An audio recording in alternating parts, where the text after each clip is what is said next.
Chapter 703. I didn't know this pigeon was so powerful. Amy exclaimed. Cuckoo. Really? Lightning was not convinced. She just has the advantage of being older.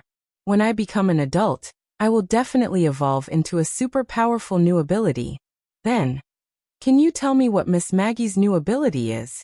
She has become a flying monster. Although she looks fierce and can cover the sky, she is not cute at all. Maggie drooped her head. A flying monster. I want to see it. Me too. The witches surrounded them and talked at once. Only number 76 was very anxious. These fools were all amateurs and could not get the key points from their questions.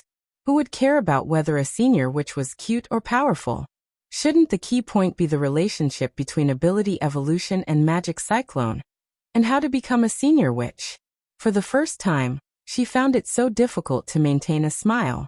She had the illusion that the corner of her mouth was about to twitch. Seeing that the topic was getting more and more out of hand, she had to say, but Miss Maggie now looks no different from an ordinary pigeon. How can we tell that her ability has evolved? This question might increase the probability of her identity being exposed, but number 76 had no time to think about it. She still had a glimmer of hope in her heart. Maybe they knew the difference between the day of awakening and the solidification of adulthood, but they might still regard some branching abilities as senior awakening. After all, some lucky witches might have multiple branching abilities. Judging from the magic power, Vendi answered her. If the magic power of an ordinary witch is like a cyclone or mist, it will condense into a new shape after evolution. For example, Maggie's current magic power is a stretch of white wings, which is very different from the fuzzy mist before. Magic power condensation and reconstruction were exactly the same as the Union's definition. The last doubt was shattered. If Vendi was not lying, then Maggie was indeed a senior witch. Although number 76 did not have the means to directly observe magic power, since Vendi could say it with such certainty, she obviously had a more comprehensive understanding of evolution. So that's how it is. She suppressed her surging emotions and revealed a look of sudden realization. Your ability is also like this? I didn't gather magic power, Vendi replied frankly. Compared to Anna and the others, I still have a lot to learn. So an original witch became the manager of the entire alliance, and even fought with a higher ascendant? Looking at the pigeon's intimate and easy-to-understand expression, number 76 suddenly had a feeling that she had indeed slept for too long. This world was totally different from the tequila she was familiar with. However, the witches from the kingdom of Wolfheart did not feel the complicated feelings in Maggie's heart at all. Apart from Annie, the other three witches teased Maggie and laughed with each other all the way. While climbing up the mountain path, number 76 deliberately lagged behind. She put the finger with the 5-colored stone ring to her eye socket and pretended to rub her eyes.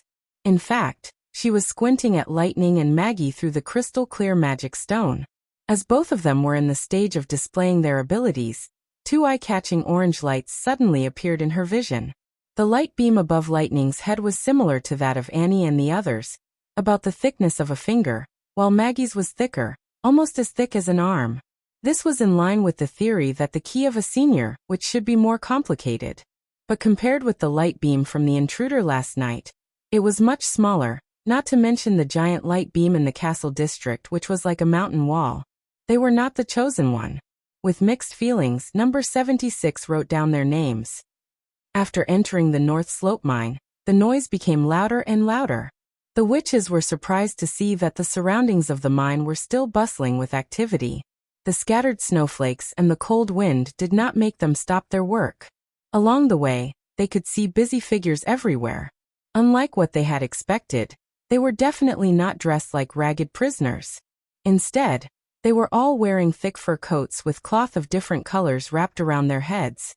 It seemed that they were distinguishing the content of their work in this way. Near the entrance of the mine, the ground was covered with many iron bars of equal width. 4-wheeled carts were running on the iron bars. There were no people pushing or pulling the carts, nor were there any horses or donkeys. Bright banners were hung along the tracks, embroidered with huge slogans. Labor is the most glorious, win the future with your hands, 10 years of labor, 100 years of housing, etc. The crimson banners, white snow, and black tracks constituted the three main primary colors in the mine. Before His Majesty became the Lord of Border Town, the ore produced here every quarter could only be exchanged for hundreds of golden dragon. In winter, in order to cope with the months of demons, the ore could not be produced. The local people couldn't even feed themselves with their salaries. Vendi stopped and turned around, saying slowly, "After His Majesty came to the western region, he saved a witch named Anna, which opened a new door for witches and ordinary people to cooperate. Do you see those black steel machines? They were made by Anna herself. They can replace manpower to tow the mining carts and remove water. They don't need magic power to drive them, and can be operated by anyone. With these devices, the output of the mine has increased more than 10 times. Not only can people's salaries fill their stomachs, but they can also buy new clothes or a place to live. It is this visible benefit that gradually made the townspeople accept the existence of witches. The question you asked before, what is a witch's job? This is the answer: to create a better life." Vendi stroked the red hair in front of her forehead and said proudly, "If you are willing to join the Witch Union and work together to build this city and this home, the people will firmly remember your names in the future." It could be seen that even Annie, who had always been calm, was moved. She gently opened and closed her hands that held the wheelchair, revealing the emotions in her heart without a doubt. The others were a little stunned after hearing the words, "the home of witches."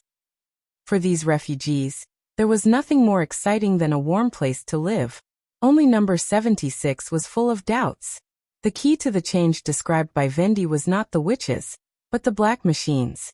How did a local commoner, who was at the bottom of the hierarchy even among mortals, know how to make them? Awakening could only improve her ability and physical fitness, but it would not give her knowledge that she had never seen before.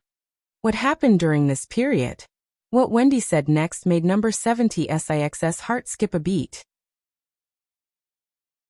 Chapter 704. Passing through a mountain road guarded by many guards, the red brick wall appeared in the snow forest. From the sentries along the road, it could be seen that number 76 would not be allowed to enter such a forbidden area if she acted alone. Senior witches finally had the appropriate treatment. At least such a large number of guards would not bring shame to the name of the promoted. Although she didn't quite understand why this genius would build his residence in the North Slope mountain range, it was a little difficult to understand. In addition, she still maintained a skeptical attitude towards Wendy's statement. In any case, a senior witch who had awakened twice in a row at such a young age sounded too unbelievable.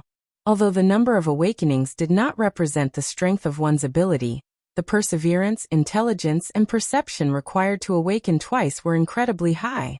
There were only a few such people in the entire Union. She did not expect to meet one in the kingdom of the common people. As they got closer to the wall, number 76 found something wrong. Is this really the witch's residence? Over the top of the wall, she could only see a few roofs made of canvas.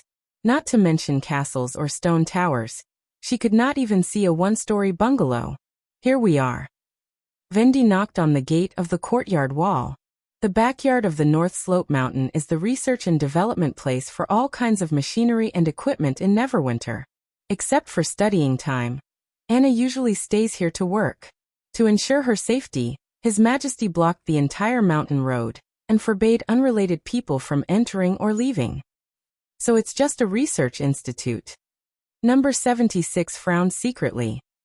And the guards on the road don't belong to Anna, but are sent by the king? Although they say they are protecting her, they are probably monitoring her. Sister Vendi, a lively little girl, opened the door. I've been waiting for you for a long time. Good girl, where's your sister? She's doing a machine test with Sister Anna. And this is? Amy asked. Lucia's sister, Ling White, Vendi introduced. She's now a reserve clerk of the Union, and has not yet awakened as a witch. Hello. The little girl greeted politely. Please come in. Lucia White is also a frequent visitor here. Together with Anna, she is responsible for the research on metal materials. Vendi led everyone into the yard. By the way, her ability evolved when she was an adult, and the increase in her magic power was only second to Anna. She's one of the few witches in the Union who can cast the sigil of God's will. Hearing this, number 76 almost tripped over the threshold. Wait, what did she just say? Sigil of God's will? Fortunately, someone quickly asked, what talisman seal? The sigil of God's will, Vendi repeated with a smile. A weapon that requires an extremely large amount of magic power to be used. It was very difficult for ordinary people to light up the 4 magic stones, so His Majesty hung them on the wall of the castle hall for everyone to test their magic power. If you join the Witch Union in the future, you can also experience it yourself. Currently, there are only 4 people in the Alliance who can light up the last magic stone. Everyone is guessing who will be the 5th. Hang it in the lobby? Only 4 people? Number 76 felt like she was listening to an Arabian Nights story. Not to mention where they got the sigil of God's will. Just hearing the name again was enough to surprise her. In the Tequila era, it was the exclusive weapon of the 3 chiefs of the Union. Except for the Transcendents who were training all the time, no one else could provide the magic power needed by the Golden Thunder. But here, there were only 4 witches who could activate the sigil? What a joke. Did the Witch Union have more Transcendents than the Union? And according to Vendi's description, neither Anna nor Lucia were Transcendents. How could they become Transcendents?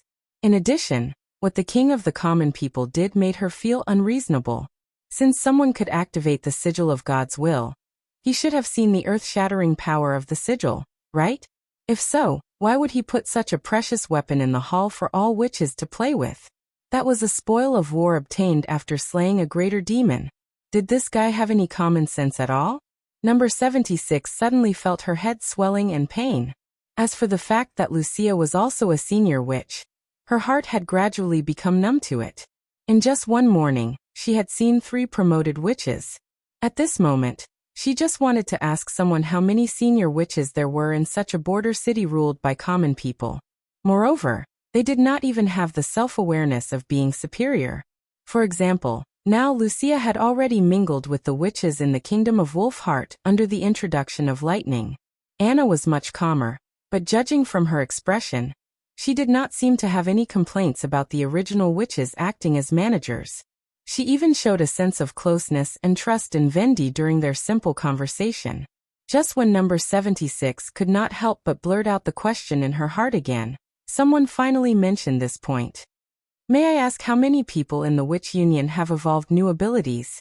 Broken Sword's question was no less than the sound of nature in her ears. But Vendi's reaction shocked her.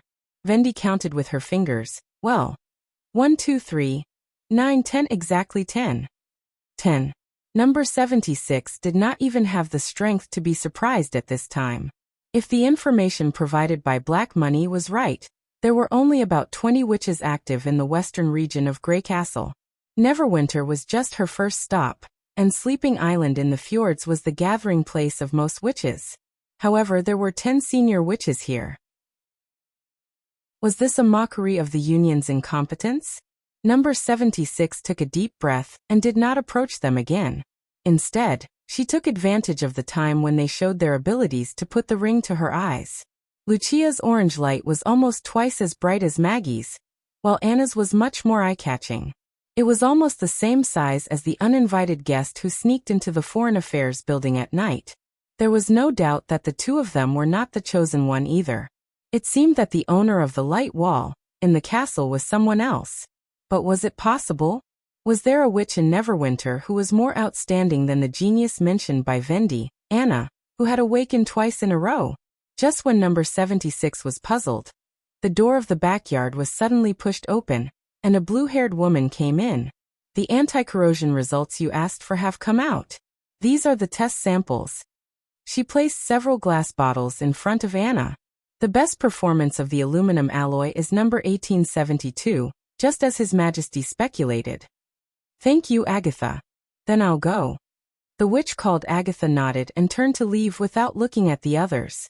Her demeanor was quite similar to that of a superior in the Tequila era.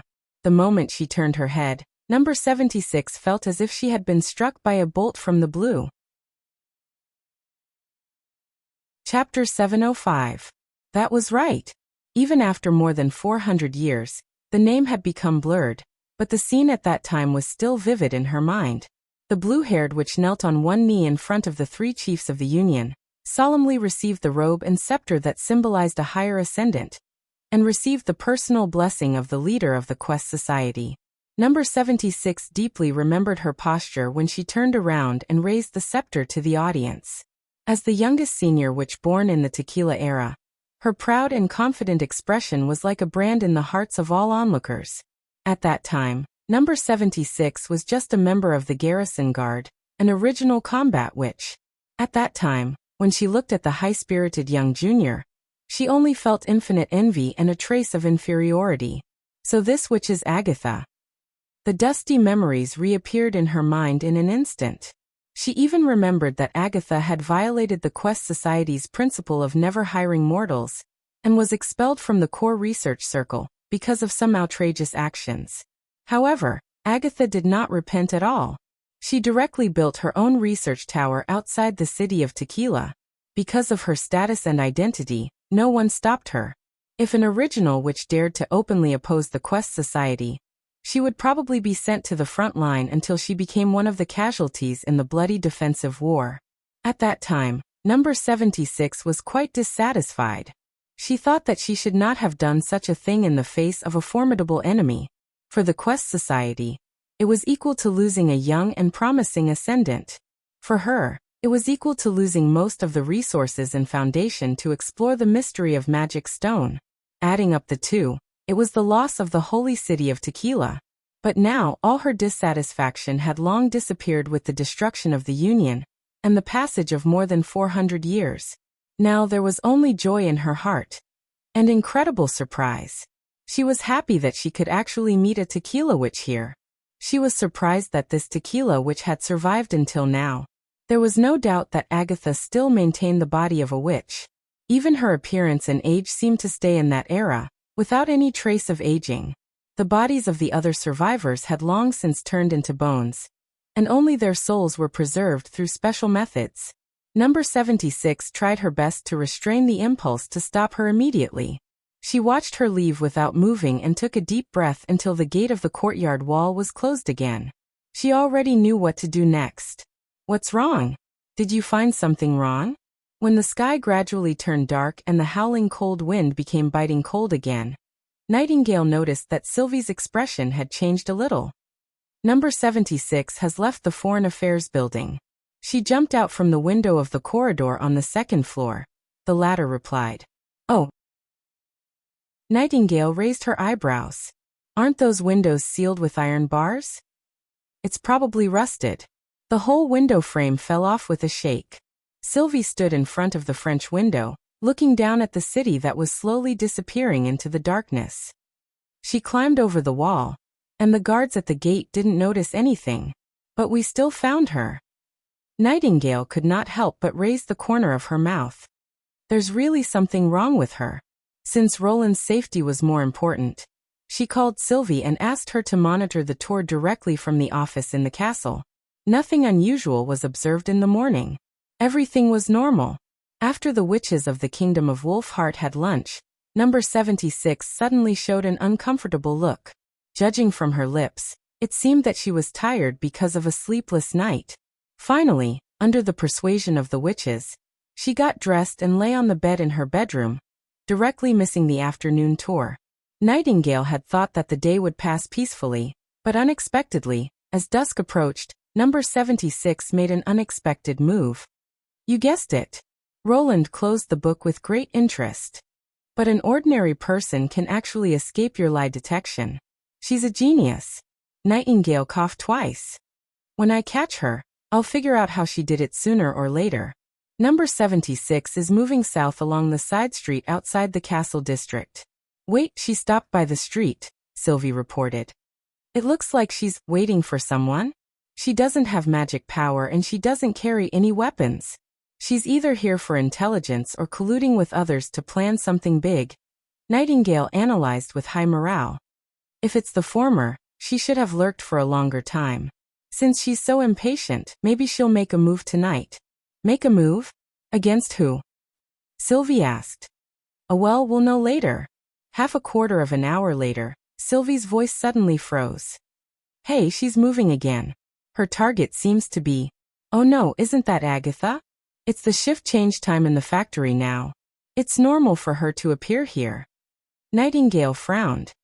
But Agatha is a combat witch, and she doesn't have a god stone of retaliation. Are you sure number 76 is going for her? Agatha has made a move. No. How could it be? Sylvie exclaimed in disbelief. Number 76 has a god stone reaction. The news made Nightingale and Roland's expressions change. Nightingale. I'll go there now. Before Roland's voice died away, Nightingale had already disappeared into the mist. Sylvie, protect His Majesty for me. Agatha's hands stopped in the air, and her heart suddenly sank. This was a small street leading to the castle district. Few townspeople would pass by here, especially at dusk. When she noticed that someone was approaching her from behind, she turned around without hesitation to summon ice and directly froze the person's feet. However, the ice that appeared out of nowhere only lasted for a breath's time before disappearing in the blink of an eye, as if it had never existed. This is a god stone of retaliation? No, if it's a god stone, the ice should not be able to get close to me. Just now, the magic power had condensed into an icicle and then dissipated. How could this be? But Agatha understood that it was not the time to investigate further. Following her in this secluded street, and having the ability to dissolve magic power, it was obvious that the person had come prepared. Just as she was prepared to take the attack head-on, the person's actions caused her to freeze in place. She saw the person raising her elbows, pressing her fingers on her chest and bowing deeply to her. She had not seen this kind of etiquette for a long time. It was the standard etiquette that members of the Union had when they met their superiors in the tequila era. You are? Agatha could not help but ask. Chapter 706. Number 76 closed the door, isolated herself from the hustle and bustle in the tavern hall, and then sat down opposite Agatha. She knew that once she left the witches in the kingdom of Wolfheart, she would be more likely to be exposed, but hiding her identity was no longer a priority. I thought you would take me to a deserted corner. Agatha looked around the compartment and said, I didn't expect it to be this kind of place. The tavern has always been a good place for exchanging information and bonding, my lady. Number 76 poured a glass of ale for her. I hope you won't blame me for not providing a more elegant environment for negotiation.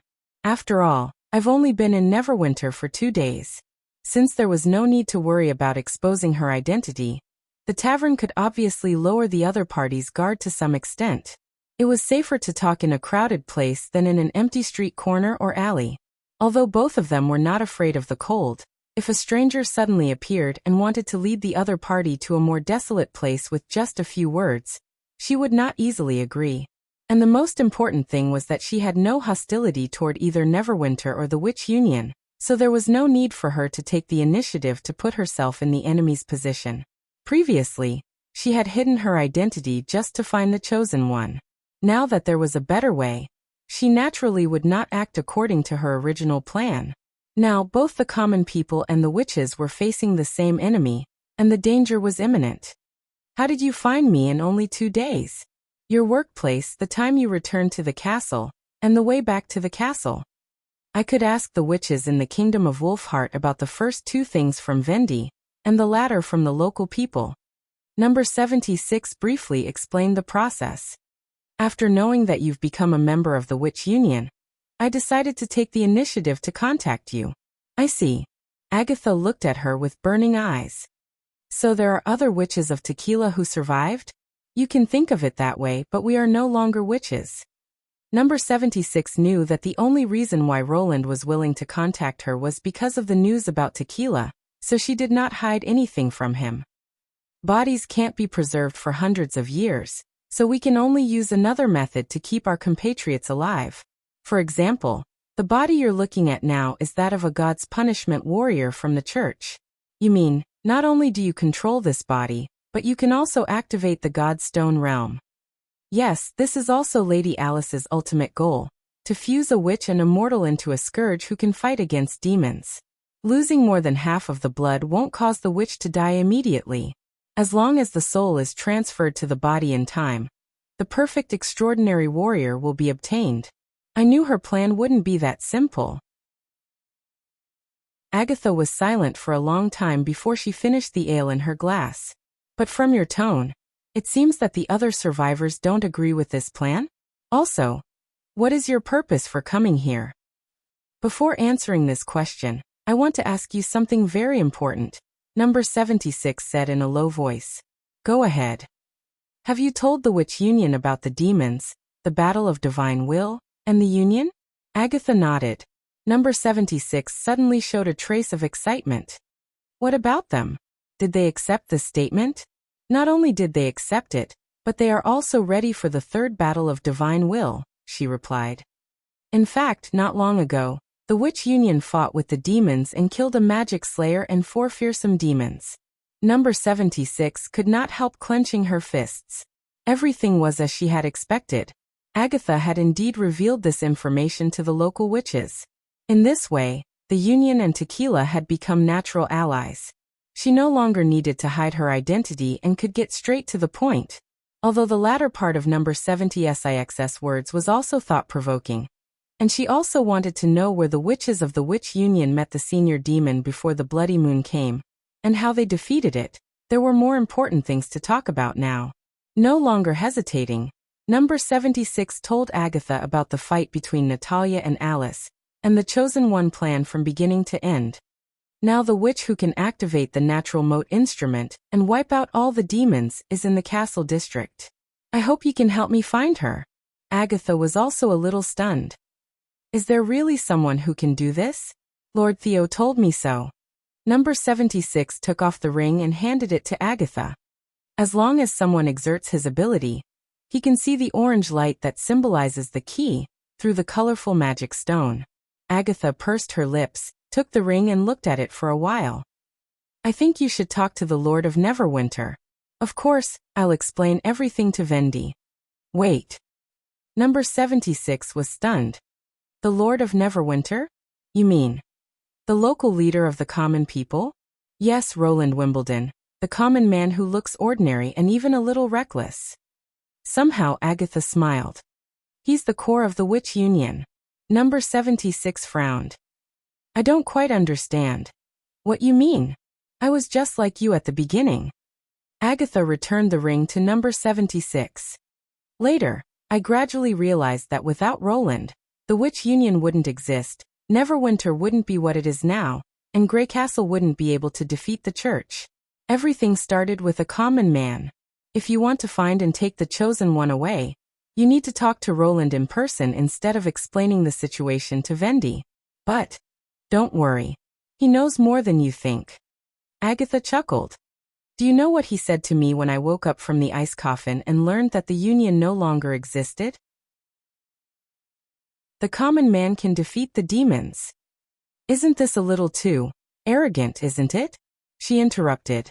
I thought so at first. But in fact, I saw hope in him, and the other witches in Neverwinter firmly believe in him. So if Tequila wants to cooperate with the Witch Union to fight against the demons, you have to get Roland's approval. Number 76 doubted her ears for a moment. If Roland was a wild witch, it would be understandable for her to agree with the common man's power. After all, after more than 400 years of changes, it was no longer the era when the Union ruled the continent and witches were superior. But Agatha was a Tequila witch through and through. Why would she trust the common man so much? This trust was far more than recruiting a common man as an experimental assistant. Although she had the task of contacting the secular regime from the beginning, she did not expect it to be carried out in this situation. Number 76 put away the ring and was silent for a moment. Please let me think about it. Chapter 707. You can come out now. Agatha looked at the empty corner of the compartment. As she spoke, a faint shadow appeared on the wall, and then Nightingale appeared out of thin air, blocking the dim candlelight in front of her. When did you discover me? There was a hint of surprise in her tone. When I took the ring from Number 76. Agatha shrugged and raised the flagon. Do you want a glass? If you pay. Nightingale sat down opposite the ice witch. Can you see magic power with that magic stone? Not magic power, but an orange beam of light, or ki. The latter took out an empty glass, filled it, and pushed it in front of her. Your beam of light illuminated half the room. It was hard not to notice. Did she notice it too? Most likely. Agatha nodded. She didn't mind revealing her identity in front of her own kind. She and I are not the same kind, just like I'm not the same kind as the pure witch, Nightingale said in a low voice. Why, do you believe what she said? I do. But you didn't accept her ring. Because I want to help her, and let her walk on the right path. Agatha also poured herself a cup of ale and drank it in one gulp. The quality of the ale was quite poor, far inferior to the fruit-flavored white wine made by Evelyn, let alone the oddly tasty turbid drink. Even so, the sour bitterness could not suppress the joy in her heart. Agatha felt very happy. The moment number 76 revealed her identity, a vague sense of loneliness disappeared from her heart. She was not the last survivor of Tequila. There were other witches of the Union like her, who had crossed the river of time for more than 400 years to this era. Although most of the members of the Witch Union were very friendly, and Vendi also cared for her, Agatha always felt a lingering sense of loss. She knew that this gap had accumulated for hundreds of years, and could not be filled in a short period of time. Facing the witches of the new era, she had no one to talk to about this loneliness. Being immersed in work all day was also a kind of numbing action. The only exception was Roland Wimbledon. Only when she was alone with this strange mortal would she feel a trace of empathy and comfort. At first, she found it hard to understand, but later she found that there was also an indescribable estrangement on Roland, as if he was incompatible with this world. But he hid it better, and almost no one could notice it. But now she was finally not alone anymore. Because of this, Agatha hoped that Roland and Roland could stand together, and ask each other to visit Roland Wimbledon. She wanted to see the two of them stand hand in hand, and go through the battle of divine will together. She had already fallen in love with life in Neverwinter, and naturally hoped that her compatriots would also like it here.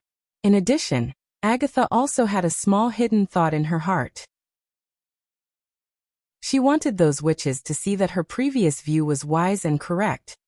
The cooperation between mortals and witches was the best way to fight against the demons. Is this why you deliberately ignored her? Nightingale's eyes were complicated, as if it was the first time she saw her true thoughts. Number 76 will understand after she stays here for a while. Agatha raised the corner of her mouth. Isn't that how I came here? This group of survivors was different from the church. They did not agree with the plan of the God's punishment army, and were unwilling to use witches as materials. They even broke up with Lady Alice because of this. This was also one of the reasons why Roland decided to help them. After that, Nightingale kept silent for a long time until the flickering candlelight was extinguished. Then she gradually disappeared, and returned to the darkness. I hope she will make the right choice. She will. Agatha smiled. I believe her. Number 76 returned to the Foreign Affairs building along the same path, and happened to meet Annie and the others who had just finished visiting the beverage factory. I feel much better after I woke up. She took the initiative to explain before anyone spoke. I just felt a little stuffy in the room, so I walked around the yard. You should wear more clothes in case you catch a cold, Broken Sword said with concern. Amy took her hand and said cheerfully, It's a pity that you didn't go with us this afternoon. The chaos drinks made by Miss Evelyn are simply the most incredible things in the world. Chaos drinks? Yes, she could only change the taste of the drinks. After her ability evolved, she can create delicious drinks with unique tastes. I swear that even the nobles of Wolfheart City have never tasted such amazing things. Amy looked very excited. Black tea, honey milk, and fine wine are not worth mentioning in front of it. Another senior witch. Number 76 was already numb. Although she still did not know what exactly Vendi and Nana meant by learning, there was no doubt that the Witch Union had gone ahead of the Union in training witches. But according to Agatha, the root of all this seemed to be Roland Wimbledon, a mortal, which was what puzzled number 76. Could it be that a mortal knew more about magic power than a witch? I can testify, Hiro echoed. For a moment, I even felt that all the hardships I had encountered before were worth it. If I can drink it occasionally in the future, I don't want to leave Neverwinter. Amy stuck out her tongue. Then we might as well join the Witch Union, Broken Sword suddenly said. As long as we stay here, we'll always have a chance to drink it again, right? I agree. Amy immediately raised her hand. Me, too, Hiro nodded seriously.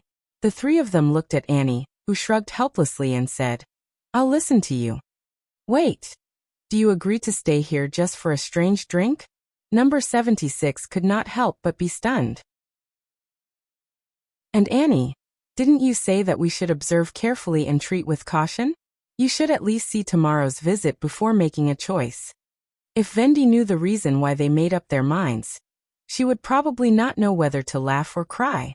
Somehow, a feeling of envy suddenly rose in her heart. Simple request, easy decision. As long as there is a glimmer of hope, they will move forward without hesitation. What about me?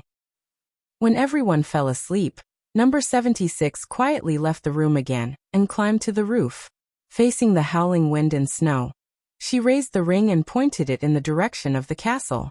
She squinted her eyes and looked at the light beam that was as wide as the city wall once again appeared in front of her. Even without magic activation, even though it was far beyond the theoretical detection range, it still appeared in her vision like a miracle. She needed to find the chosen one for the Tequila Witches, which was the main purpose of this trip. But taking a step back, the significance of the chosen one to the survivors seemed to be no different from the significance of chaos drinks to Amy and others. She made a decision in her heart. The next day, when Vendi came to the Foreign Affairs building as promised, number 76 handed a letter written overnight to her. I'm Phyllis, a tequila witch from the hopeless labyrinth. I bring news about the divine will and the savior of the world. I hope to meet the Lord of Neverwinter and discuss the battle of divine will together. She did not avoid the witches from the kingdom of Wolfheart, but stood in front of everyone and said solemnly. Amy and the others all widened their eyes, as if they had heard some unbelievable news. Number 76. What? What are you talking about? So you're also a witch? That's great. Phyllis, is that your real name? The three of them had different reactions. Only Annie remained silent. Chapter 708. Roland had learned the general situation of number 76 from Nightingale. In fact, he was very interested in that dusty history, not to mention that the Tequila Witches claimed to have information about the divine will. Now that number 76 came to him, it saved him a lot of effort. Of course, in case of accidents, in addition to Nightingale, Sylvie, and Scroll, Leaf and two special potted plants were also in the office. Once number 76 used the ability of the latter, she could not immediately eliminate the growing vines even if she used the Godstone realm. As long as she slowed down a little, Nightingale could take out her gun and shoot her into a sieve. Potted plants looked just like decorations, and if he didn't activate them with his ability, they wouldn't pose any threat at all. Thus, Roland avoided the awkward situation of sending a group of personal guards to surround the room. He couldn't let the other party look down on him before he even started negotiating. When number 76 followed Vendi into the office, Roland smiled and spread out his hands. Welcome to Neverwinter. Do you need a pair of tactical sunglasses? Everyone was silent. Nightingale rolled her eyes and pinched Roland's shoulder hard in the mist. Your Majesty, please don't talk nonsense at this time. Ahem, okay. Roland cleared his throat and changed back to his usual calm look. So you're number 76 of tequila? My name is Phyllis, Your Majesty. Number 76 put one hand on her chest and lowered her head slightly. Number 76 is just a disguise for a common person. Now that you've discovered my identity, this name has lost its meaning. The hand on the chest salute was suitable for the upper nobles to meet the members of the royal family. It could also be used as a common salute for ambassadors to visit other countries. Obviously, Phyllis was not ignorant of secular etiquette. As for the title and the slightly inappropriate wording, Roland did not take it to heart. Compared with the superficial reputation, he cared more about the practical benefits. Let's sit down and talk. He nodded. I happen to have a lot of questions to ask you. If I can, Phyllis said solemnly. Probably because she hadn't talked to a mortal like him for a long time. Her expression was very stiff. She probably wanted to maintain the foundation of politeness without losing the arrogance that once ruled the world. Recalling Yorko's description of her, Roland could not help but laugh in his heart. When she was disguised as a maid, she could be very charming. Now that she had changed back to her official identity, even if the witch empire had long fallen apart, she still insisted on maintaining her pride. Needless to say, the name Tequila had already become a part of their beliefs. First, there's news about you too. After all, if we want to fight the demons together, it's better to know each other's details. Roland took a sip of tea and asked unhurriedly, to be honest, I've always been curious about how the Union was split into two factions. Everyone is a witch, so why does the church want to beat up their own kind? Especially after knowing that the God's Punishment Army has a perfect form. This question has become even stronger. Can you tell me the reason in detail? Phyllis probably did not expect him to ask this question first. After a moment of silence, she replied, before entering the ruins of the maze, no one could have predicted that things would end up like this. What do you mean? Does it have something to do with the ruins? Without the ruins, there wouldn't have been the plan of the God's Punishment Army, and the remaining witches wouldn't have survived. Unfortunately, we discovered it too late. At this point, she sighed softly. In addition to finding the method of soul transfer in the maze, the fugitives also found some other things.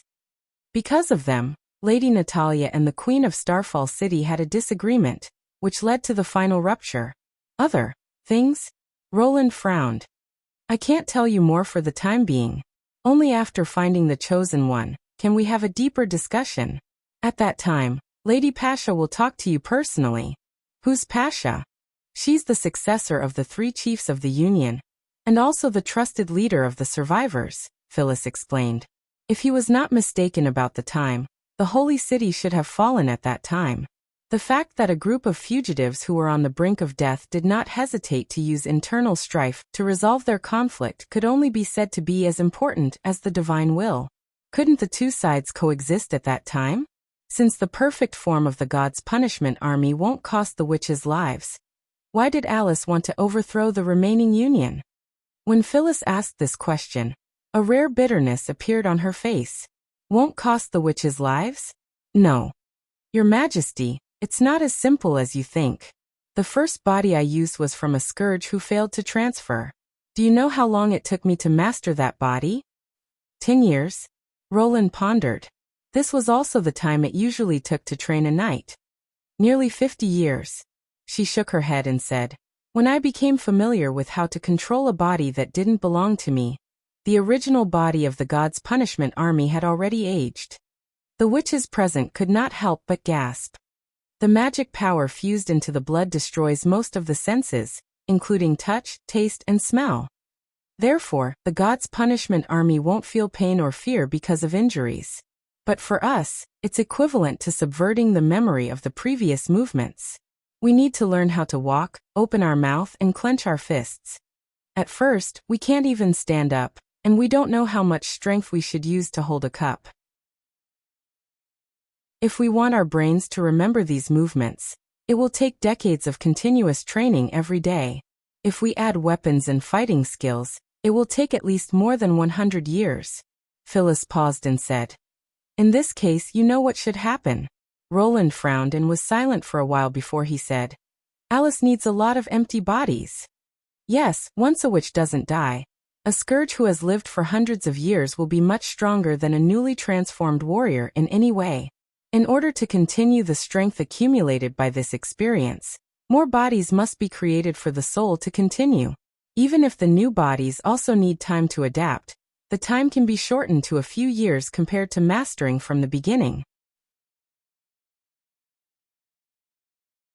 Chapter 709. It does sound like it, Roland thought.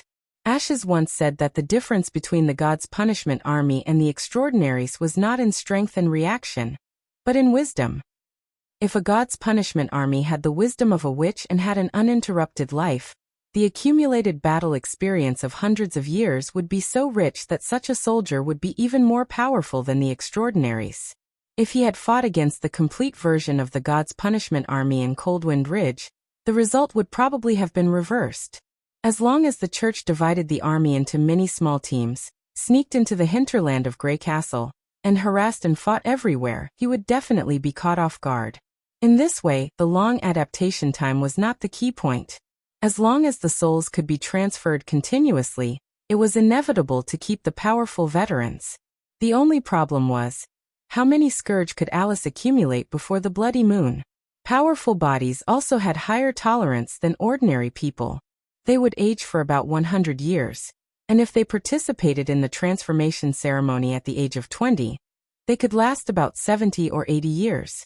Even if the failure rate of transformation and soul transfer was not taken into account, a witch could only create 2 bodies, which directly limited the number of people in the army. If they wanted to create a God's Punishment Army of thousands of people, the number of witches consumed during the 400 years of inheritance would probably be extremely terrible. After he asked this question, Phyllis bit her lip and answered, "All of them." Roland was stunned, and for a moment he doubted that he had heard wrong. "What?" "Except for the Transcendents, she plans to transform all the witches into the God's Punishment Army to resist the final doomsday," she repeated. "Wait, how can it be done? If we want to suppress the senior demons, we must be well-trained scourge. But if we want to get such warriors, shouldn't we reserve enough bodies to transfer the souls?" "Yes, but there is another way to preserve the souls, which is to transfer them into other containers."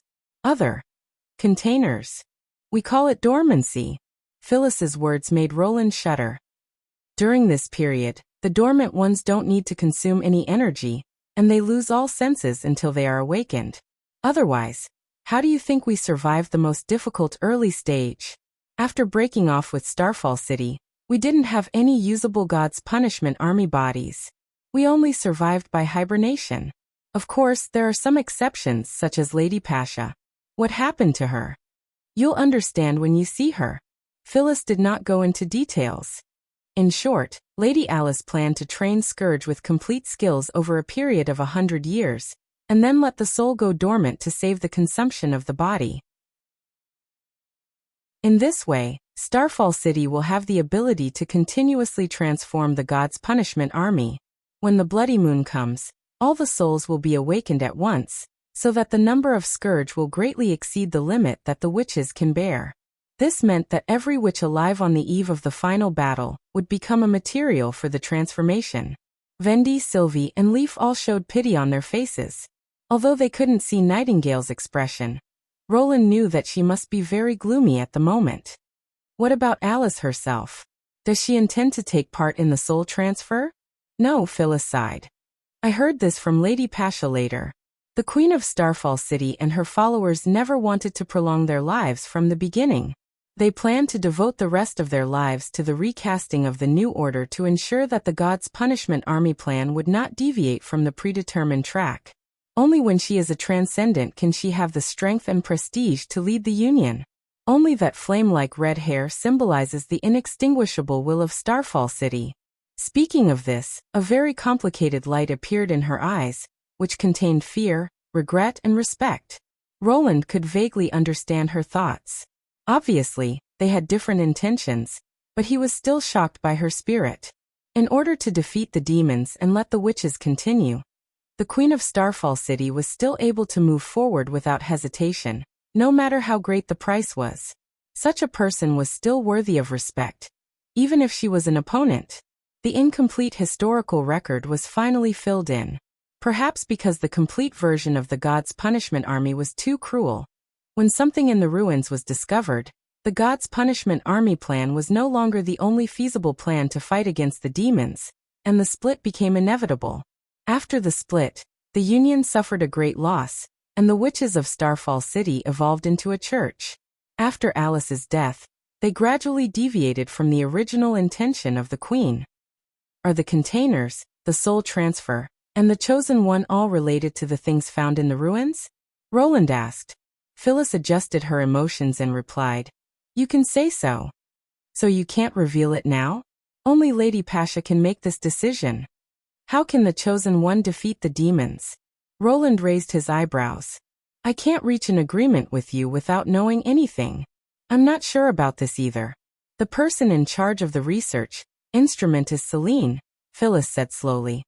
We can find the Chosen One first, and then we can talk about the next thing. It won't do any harm to the witches of Neverwinter if we only choose the Chosen One. Besides, Tequila will never harm their own kind to fight against the demons.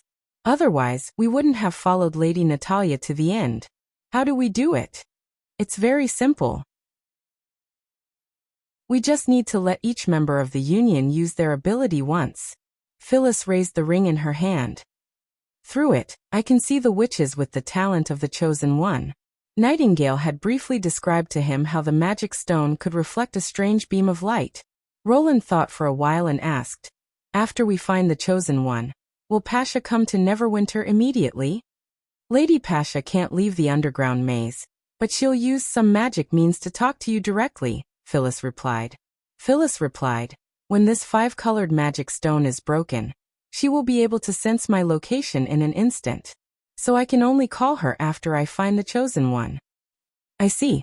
Roland finally nodded and said, you'll see all the witches of Neverwinter in the castle garden in the afternoon. Phyllis's expression obviously softened after she got Roland's approval. She put her hand on her chest again, bowed her head and said, thank you for your promise. After we defeat the demons, your name will be sung together with Tequila. Chapter 710. For the first time, Phyllis felt that waiting was unbearable. She had thought that after 400 years of training, time had become the least important thing to her. She did not expect that just one morning would make her feel restless. If Han Lin was right, finding the Chosen One would mean the end of the battle of divine will. The instrument of divine retribution could destroy all the demons, and her mission would be over. Without the bodies made by the church, most of the survivors would gradually fall into a deep sleep, and this time, they would probably never be awakened again. Or they would merge their souls with Lady Eleanor and contribute their last bit of energy. Thinking of this, Phyllis felt an indescribable complex feeling in her heart. In addition to the long-awaited release, she also felt a trace of reluctance. Being imprisoned in an empty shell, even if she could continue living, would be a kind of torture. After the war, she would be able to welcome true peace. But when she thought of closing her eyes forever and never being able to see the world of Tequila again, she felt reluctant to part with it. Two conflicting emotions attacked her one after another until the afternoon arrived. Are you ready? Vendi appeared in the castle hall. Anytime. Phyllis immediately stood up. Come with me. Under Vendi's guidance, she passed through a long corridor made of olive trees in the backyard, and came to a narrow open space. Surrounded by fences and dense vines, she could only see a small part of the sky above her head and the corridor from which she came. If she wanted to leave, she had to go back the way she came. Phyllis instantly understood the intention of the other witches. The witches under observation would appear at the end of the corridor one by one. This distance would not affect the observation, and also ensure the safety of the Union members. If there was any abnormal movement, this corridor would definitely be a gap that she could not cross. Phyllis did not feel disgusted. Instead, she thought more highly of the king. At least he did not treat witches as dispensable accessories. Before he completely gained the trust of the king, his way of doing things was impeccable. So far in her mind, the Witch Union had risen to the level of the Holy City, which organizations that only had scale and means but were suppressed by the secular world were not able to make enough of an impact. Now, with their share in the king's heart, the Union was vaguely similar to the Union. Not long after Vendi left, the first witch soon appeared in her field of vision. It was Agatha. When the youngest descendant of the Tequila age summoned a piece of translucent light blue ice crystal, Phyllis had finished her observation. The beam of light was similar to that of Maggie. It was not the Chosen One she was looking for. After indicating that the test was completed, Agatha did not leave the corridor but walked straight towards her.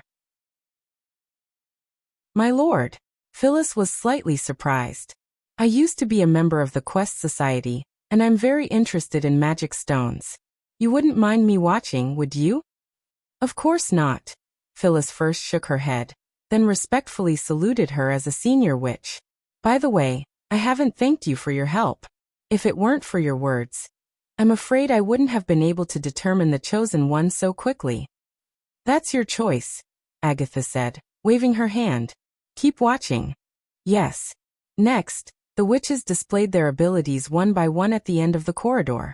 She placed the ring between the two of them. In addition to observing the intensity of the beam of light, Agatha would also record the results.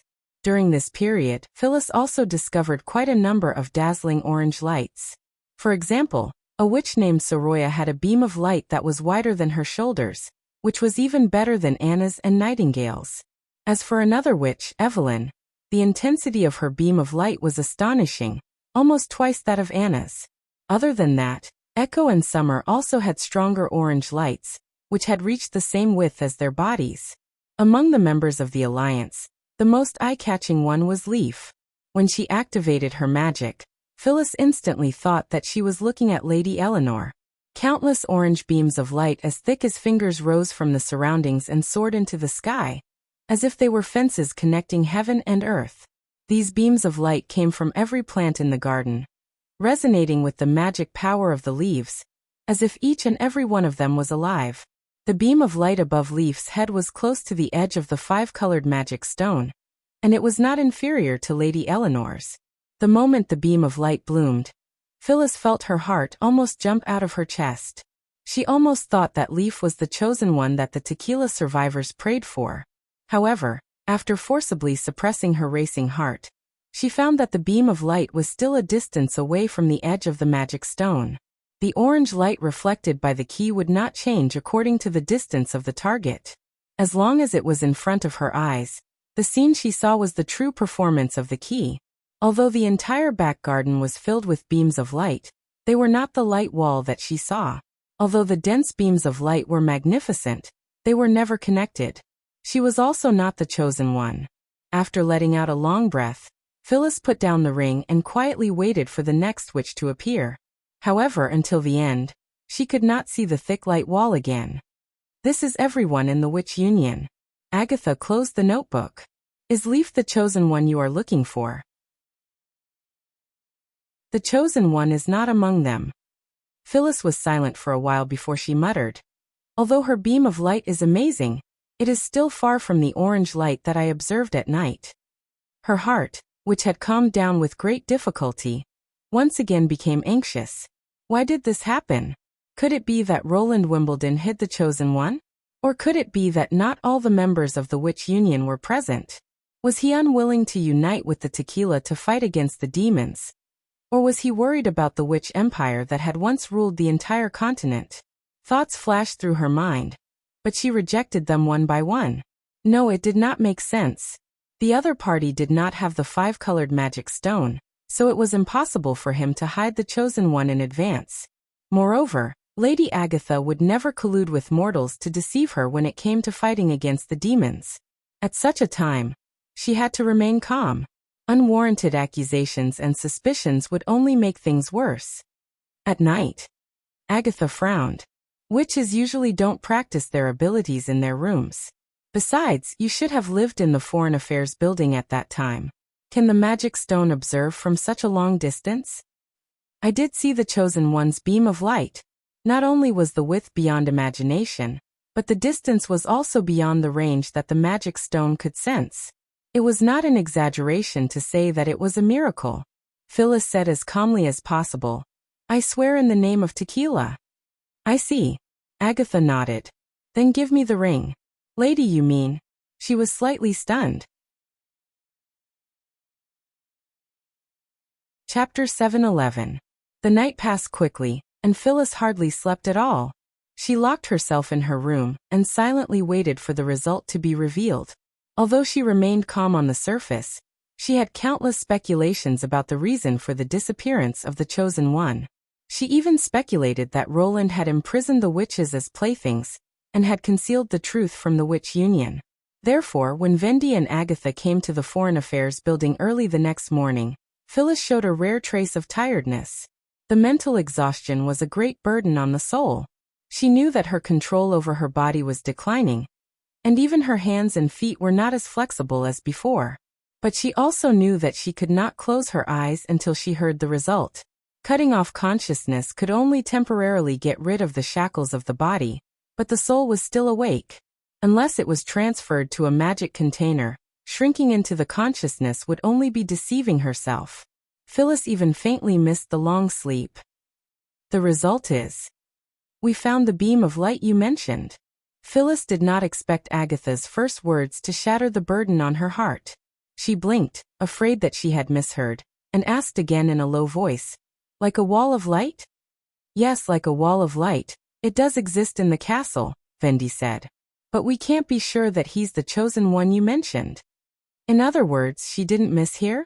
They found the owner of the orange light. No. It can't be wrong. Phyllis felt a voice in her heart cheering. Praise the gods. Praise the holy city of Tequila.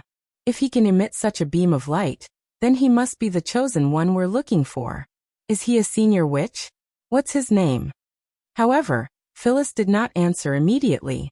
Instead, she showed a strange look, as if she wanted to laugh, but also felt quite helpless. "Oh well. I'm afraid I have to disappoint you." Vendi covered the corner of her mouth and coughed softly. Could it be that there's something wrong with the five-colored stone? Agatha returned the ring to her. "I think you'd better contact Pasha as soon as possible."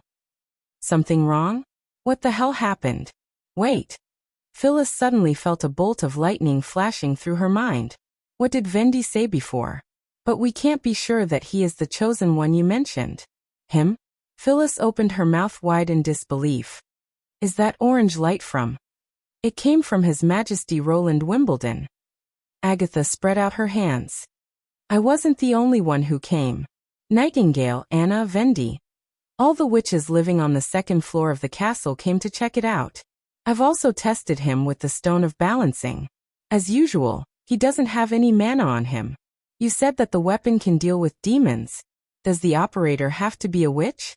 Vendi could not help but chuckle.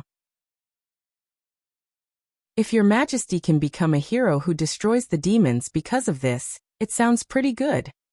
Phyllis's heart suddenly sank. Although the instrument of divine retribution did not require much magic power from the chosen ones, it did not mean that it could be activated without magic power. After all, it was still a magic core, and the total amount of magic power that the manipulator could hold determined the number of times it could be used. This is impossible. Could there be a mistake somewhere? But I didn't see the orange light above his head yesterday. It's really strange. The beam of light disappeared after Roland woke up. Agatha rubbed her chin and said, "That's why you can only see it at night. Of course, we also asked His Majesty about this. His answer was that Zero's soul battlefield caused him to dream of another fictional world when he fell asleep, just like an extra part of his memory." "Zero? Soul battlefield?" Phyllis asked hurriedly. "What's that?" "The last pope of the Church of Hermes." Vendi briefly explained the battle in which Roland defeated the church. Maybe this is the reason why the magic stone ring misjudged. His Majesty was also quite surprised by this result. He also said that if you want to verify it, you can try again at noon. After a long silence, Phyllis gritted her teeth and said, "Yes, I want to see it again with my own eyes." It turned out that Agatha and Vendi did not lie to her. Under the protection of witches and guards, Phyllis once again saw the broad beam of orange light, which was as wide as the city wall. The source of the beam of light was the sleeping king of Grey Castle. At that moment, she felt all her strength was drained and a strong dizziness hit her. After swaying twice, she leaned against the door frame and slid to the ground. Her extremely exhausted spirit suddenly broke. In an instant, boundless darkness enveloped her. When Phyllis regained consciousness, she found that she was lying on the bed. It was dark outside the window, and she could not see the stars or the moonlight. She could only hear the whistling north wind beating rhythmically on the glass, making intermittent trembling sounds. "You're awake." A familiar voice came to her ears. She turned her head and saw Agatha sitting by the bedside. "How long have I been unconscious?" "About half a day." The ice witch reached out and spread the hair on her forehead. "Your reaction at that time startled Nightingale." "Sorry, I'm fine now." Phyllis said in a low voice. Although she said that, she didn't feel any better in her heart. She had finally found the so-called chosen one, but she did not expect it to be a common person. This was no less shocking to her than the news of the death of Natalia and Alice. Lady Natalia's faith, the persistence of the tequila survivors, and the chosen one's plan. Everyone had been busy for hundreds of years, but in the end, it turned out to be such a dramatic scene. Although there were still hundreds of witches on Sleeping Island, and Leaf's aptitude was not far from the requirements of the chosen one, Phyllis had a vague premonition in her heart that this little gap was like a chasm. Perhaps their choice was not much better than Starfall City's. Although I don't quite understand what you think of the chosen one, but even without such a person, haven't we fought with the demons for hundreds of years? I thought that witches who could survive the disaster could calmly face any difficulties, Agatha said slowly. But we failed twice in a row, and were forced to retreat from the entire land of Dawn to a corner of the barbarian land. If we lose again, then just defeat the demons, Agatha interrupted her. I don't know what you found in the ruins of the labyrinth that made you pin all your hopes on it, but I think if it's really effective, it shouldn't be a part of the ruins. In the past 400 years, the common people outside haven't been stagnant. There's more than one way to defeat the demons. As Roland said, as long as we use the hidden power in the world, common people can also defeat them. Phyllis looked at her with a complicated expression. She instinctively wanted to question Agatha, but she could not say a word under Agatha's burning gaze. By the way, he also said that there's more than one key to God. He also has one in his hand. Maybe you should take a look before contacting the tequila witches. Is Kiki? Phyllis was startled. Chapter 7:12. Recalling what had happened in the morning, Roland felt that it was quite unbelievable. He's just an ordinary transmigrator. How did he become the chosen one? At this time, should he recite a poem to express his astonishment? When he woke up early in the morning, when Agatha reported the results of her observation to him, he thought he had heard it wrong. However, under the witness of so many witches, he had no choice but to accept it. At the same time, Roland knew that the result would definitely be beyond the expectations of the tequila survivors. In order to strengthen the credibility of the communication, he simply asked them to visit his nap at noon. Roland did not know whether it was because he had become more mentally strong after becoming the king, or because he was simply lazy. He picked up a book of advanced mathematics and read it on the office bench. Not long after, he actually fell asleep. When he was woken up, the first thing he saw was the back of Nightingale, who was on guard with her gun drawn, and Phyllis, who had fainted. However, Roland did not think that the so-called chosen one was the one chosen by God. It was just that the tequila survivors had placed too much hope on the thing they had discovered, so they regarded the witch who could activate it as a savior. There was no doubt that the thing in the ruins must be extraordinary, since it could make the three chiefs of the Union turn against each other in an extremely dangerous time. However, it was worth considering that it had the power comparable to that of God, and could destroy the demons. After all, if it was really a creation of God, how could the person who made it disappear in the underground maze without a sound? Of course, if he wanted to know more about the inside story, he had to further communicate with the survivors. In addition, the fact that the dream world could be observed also proved his conjecture. This dream world was indeed not completely constructed by his consciousness. The rich details far exceeded the ability of the brain. It was true that he had provided a lot of materials, but it was someone else who had combined them into a complete form. Before, he had speculated that witches were the terminals of magic power transformation. Now it seemed that there was still a barrier between the terminals and magic power. It was this barrier that gave magic power wonderful changes. It was like a black box with unknown principles. As long as the witches issued an order, the black box would be able to give the result. In other words, the process of realizing a witch's ability was no different from the dream world. The only difference was that he did not have the magic to materialize the dream world. Roland couldn't help but think of the relationship between wizards and the weave. The former used hand gestures, incantations, and casting materials to connect with the weave to obtain the power they needed. If the checkpoints were seen as the weave, there would be some similarities. After defeating Zero, he unexpectedly obtained the ability to connect to the checkpoint, but that was all. The complexity of the command was most likely related to the difficulty of materialization, not the strength or use of the ability. On the contrary, the closer an ability was to the essence of magic power, the easier the transformation should be. For example, directly transforming magic power into light and heat was certainly much easier than creating matter, but the power would definitely be earth-shattering. It was also one of the reasons why Roland was so interested in the relic. The pillar of light that the five-colored stone presented seemed to be a special method of instruction transmission. Replacing witches with artificial objects and trying to forge instructions. The research on magic power to such an extent was obviously beyond the level of the Union. Putting aside the titles of the Chosen One and the Instrument of Divine Retribution, it might mean the germination of a new technology. For this reason alone, he had to deal with the Tequila Witches. Considering that the Chosen One turned out to be a common person, might bring a heavy blow to the witches and even frustrate their confidence in fighting against the demons, Roland decided to let Phyllis have a look at the power of the new era before going deeper into the negotiation. In order to achieve a better effect of persuasion, he summoned Iron Axe into his office. "How's the situation of the demonic beasts recently?" "Your Majesty, it's just scattered attacks. The patrol team on the city wall can solve them," the Sand Nation replied after making a standard military salute. "Very good. I plan to hold a cannon exercise in the city wall area. It needs to be grand and powerful, but also to reduce waste as much as possible." The commander-in-chief of the First Army pondered for a while and said, "You mean fake?"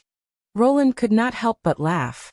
It seemed that Iron Axe's understanding of gunpowder was becoming more and more accurate.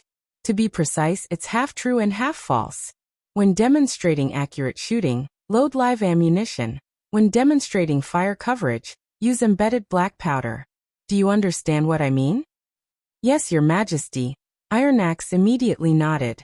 Blank ammunition was commonly used in maneuvers. Since it was used to bluff people, there was naturally no need to pour the precious howitzers out like water. Embedded explosives that were detonated by wires could also achieve an earth-shattering effect, or even better. Roland roughly explained the plan in his mind. "I hope the final explosion will be enough to attract attention. For this, you can prepare more black powder. Your Majesty, this may affect the operation of the artillery battalion." He shook his head and said, "It doesn't matter. In fact, I plan to gradually eliminate black powder weapons, such as the 12-pound field artillery, which is no longer suitable for future battles. Its heavy body, slow firing speed, and low power of solid bullets all restricted its further application. The battle under Coldwind Ridge had fully demonstrated that the lethality of field artillery was very limited, especially in the face of scattered and fast-moving enemies. Most of the God's Punishment Army fell under the machine guns and longsong cannons, and only about 100 people were hit by iron balls. In addition, it was difficult to transport, difficult to cooperate with the infantry in attacking, and difficult to carry out urban operations, so its use became increasingly limited. The revolving rifles could still be used for a while, but the gunpowder consumption of bullets was much smaller, so even if half of the stock was consumed, it would not be affected. With the help of the Dream World, Roland's new chemical reform plan was already in preparation. The steady increase in the output of double-base gunpowder gave him the capital to eliminate black powder weapons. "You've designed a new alternative weapon?" Iron Axe's eyes suddenly lit up. Roland smiled as he took out a piece of paper from the drawer and spread it out on the table. "It's a kind of curved fire that can be carried by several people separately. It's powerful, simple in structure, and effortless in operation. What do you think?" Iron Axe bent down to look at the drawing for a while and said, Sorry, Your Majesty, I can only see its appearance. It looks like an iron pipe. With such a thin wall, can it really fire artillery shells?" Of course, the key lies in the special shells, but compared with the 152mm howitzer, it's still much simpler to make. Does the new weapon have a name? Chapter 7:13. He had come up with many plans for the development of the new artillery. As the saying goes, there is no such thing as the best weapon, only the most suitable weapon. After considering the opponent, battlefield environment, production level, and many other aspects, he finally chose the cheap mortar that could replace the outdated front-mounted field artillery. Its shooting range could effectively cover an area of 200 to 3,000 meters, filling the gap between heavy machine guns and longsong cannons, and at the same time, enhancing the attack effect within a short range. Due to the existence of the impassable defense line, the most important role of the mortar was to make up for loopholes. It could be carried by soldiers across the mountains and set up artillery positions at any point in the mountains. It was light and easy to carry, which was unmatched by other weapons. In addition, the height difference between the foothills was very common, so the curved fire could exert its maximum power in this kind of terrain. And the production level of Neverwinter was the reason why Roland finally made this decision. The structure of the mortar was much simpler than that of the howitzer. The shell could be made of cast iron, and the barrel did not have rifling, so the production requirement was lower, and it would not affect the production capacity of the 152mm artillery. If he developed a small caliber field artillery, the recoil, the rifling barrel, and the corresponding fuse shell would conflict with the longsong cannons that he was trying to independently produce. Under the circumstances that the new machine tools and processing technology had not passed the test, even if the attempt failed, he could still use Anna as an emergency measure to supplement the key parts of the longsong cannon with blackfire, so the impact would not be too great. But with the addition of the new field artillery, the production pressure would inevitably increase, and the First Army might fall into the predicament of having no artillery to use. In addition, Roland also considered developing grenades for individual soldiers as supplementary weapons, and even made a few samples for testing. But the performance of the test products filled with black gunpowder was really unbearable. They might be useful in the urban battle to recover Grey Castle, but they were not powerful enough to deal with demonic beasts and demons. Considering that the chemical production capacity of Neverwinter was not enough to distribute grenades filled with double-base gunpowder to every soldier, he had to give up this idea. At night, Roland went down to the second floor and gently knocked on the door of Anna's bedroom. With a squeak, Anna poked her head out from behind the door. She looked surprised to see him, but this surprise only lasted for less than a second, and soon a faint blush appeared on her bright face. Walking into the room, Roland picked her up from behind, walked to the bed quietly, and lay down on the soft bed with her. "Why did you?" Anna's blue eyes sparkled like jewels in the night sky. Usually, she would take the initiative to look for Roland 2 or 3 times a week. According to her, this frequency would not affect her daily work. Of course, she would not refuse Roland's request. It was just that ever since he confessed his feelings for Nightingale, he always felt very guilty. It had been a long time since he took the initiative to ask something from Anna. Moreover, it was the first time that he personally came to Anna's room. Although she was the only witch who lived alone, Leaf and Scroll slept next door. In consideration of the soundproofing problem, the two would always have in-depth exchanges upstairs. With such a situation, it was no wonder that Anna was surprised. "I want to talk to you about the dream world," Roland whispered in her ear. "I don't have time in the afternoon. You also want to know more about the life I experienced in the past." "You dreamed of another world?" Anna quickly guessed the truth. "Yes, it's like a world built with my memory as the blueprint, but it has many special features, such as the force of nature, which is very similar to magic power." The night he confessed to Anna, Roland found that she was not completely ignorant about Nightingale, but from beginning to end, she had been waiting for him to take the initiative to tell her. From then on, he understood Anna's approach. Although she would not hide her emotions or thoughts in front of him, there were some things that she would still wait patiently for.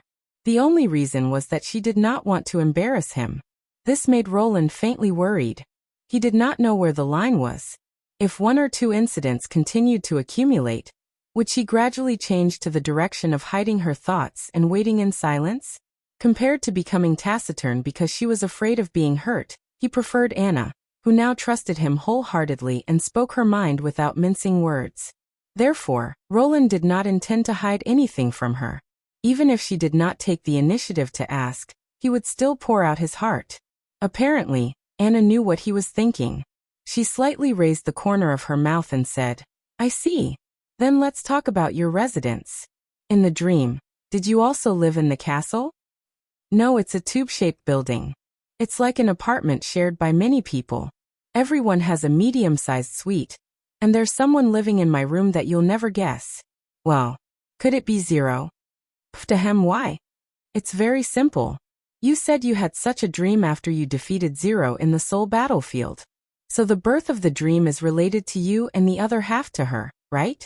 It's not strange for two people who created the world to appear in the same place. But did she attack you again after that? No, she lost all the memories before her awakening and became a 10-year-old kid. The kind of girl who has no hair on her mouth but thinks she knows everything. She's in her teens, and they're living together. Could she be your family? Well, Zero was fostered by her parents and brought to me. She can be considered as a tenant. Really? Then you have to take good care of her. Why? That's a dream. But didn't you say it's no different from reality? In that case, why do you need to distinguish whether it's a dream or not? Roland was once again amazed by Anna's unusual way of thinking. The conversation seemed to be going off track. However, when he saw Anna's spirited eyes and excited tone, he did not care about these details. From the apartment of souls to the memory fragments, and then from the force of nature to the martialist association. Anna's voice gradually became lower. She lay on Roland's arm, her chest slightly rising and falling, and her breathing became steadier. Although she had fallen asleep, her other hand was firmly wrapped around his waist as if she did not want him to leave. In this way, he could not return to the bedroom without disturbing her. Well, I'll spend the night here and hope that no one will notice me walking out of the bedroom on the second floor tomorrow morning. Chapter 7:14. The next day, as usual, Roland got up very late. When he woke up, Anna was already gone, leaving only a few fine flaxen hairs on his arm and a faint, reassuring fragrance. There was a breakfast on the bedside table, which was obviously brought up by her from the kitchen. There was also a note on the plate with a short line of words. I know you like to sleep late, so I won't eat with you. She is still able to keep working and get up on time at this time. I can only say that she is indeed a serious person. Roland shook his head helplessly and got out of bed. Even if the castle was fully heated, it was still a difficult process to leave the comfortable bed in winter. The wooden basin that Anna used to wash her face was still warm, so he directly washed his face with the remaining warm water in the basin. He then picked up the breakfast and quietly walked to the office on the third floor. When he opened the office door, Berev and Edith were already waiting for him inside. Nightingale stayed in her usual place, her exclusive recliner by the fireplace. She was reading the witch's comic books and chewing dried fish, looking as comfortable as usual. So early today? Roland pretended to be nonchalant and casually greeted. What's the matter? Sit down and talk. Ahem. The director of City Hall cleared his throat, as if he had long been accustomed to this. Your Majesty, the logistical preparations for the attack on the southernmost region have been completed. In addition, the recruitment of reserve soldiers is also going well. By next spring, the First Army is expected to have a total of 7,000 soldiers, which is already unrivaled in Grey Castle. It's only in Grey Castle, Edith suddenly interrupted. Your Majesty is not going to deal with those stupid knight and nobles. Roland smiled and opened the report on the table. Indeed, if we want to fight against the demons, we can't stop the expansion of the population and the construction of the army. The more soldiers the First Army recruits, the better it will be without affecting production. Berev was slightly dissatisfied, but since the king had spoken, he could only agree and glare at the pearl of the northern region. According to common sense, the First Army should be responsible for the recruitment of soldiers and logistics. However, most of the generals under Iron Axe were from humble backgrounds. They might be able to lead troops into battle, but they knew nothing about finance and administration. Therefore, when it came to money and food, Berev still had to cooperate with them.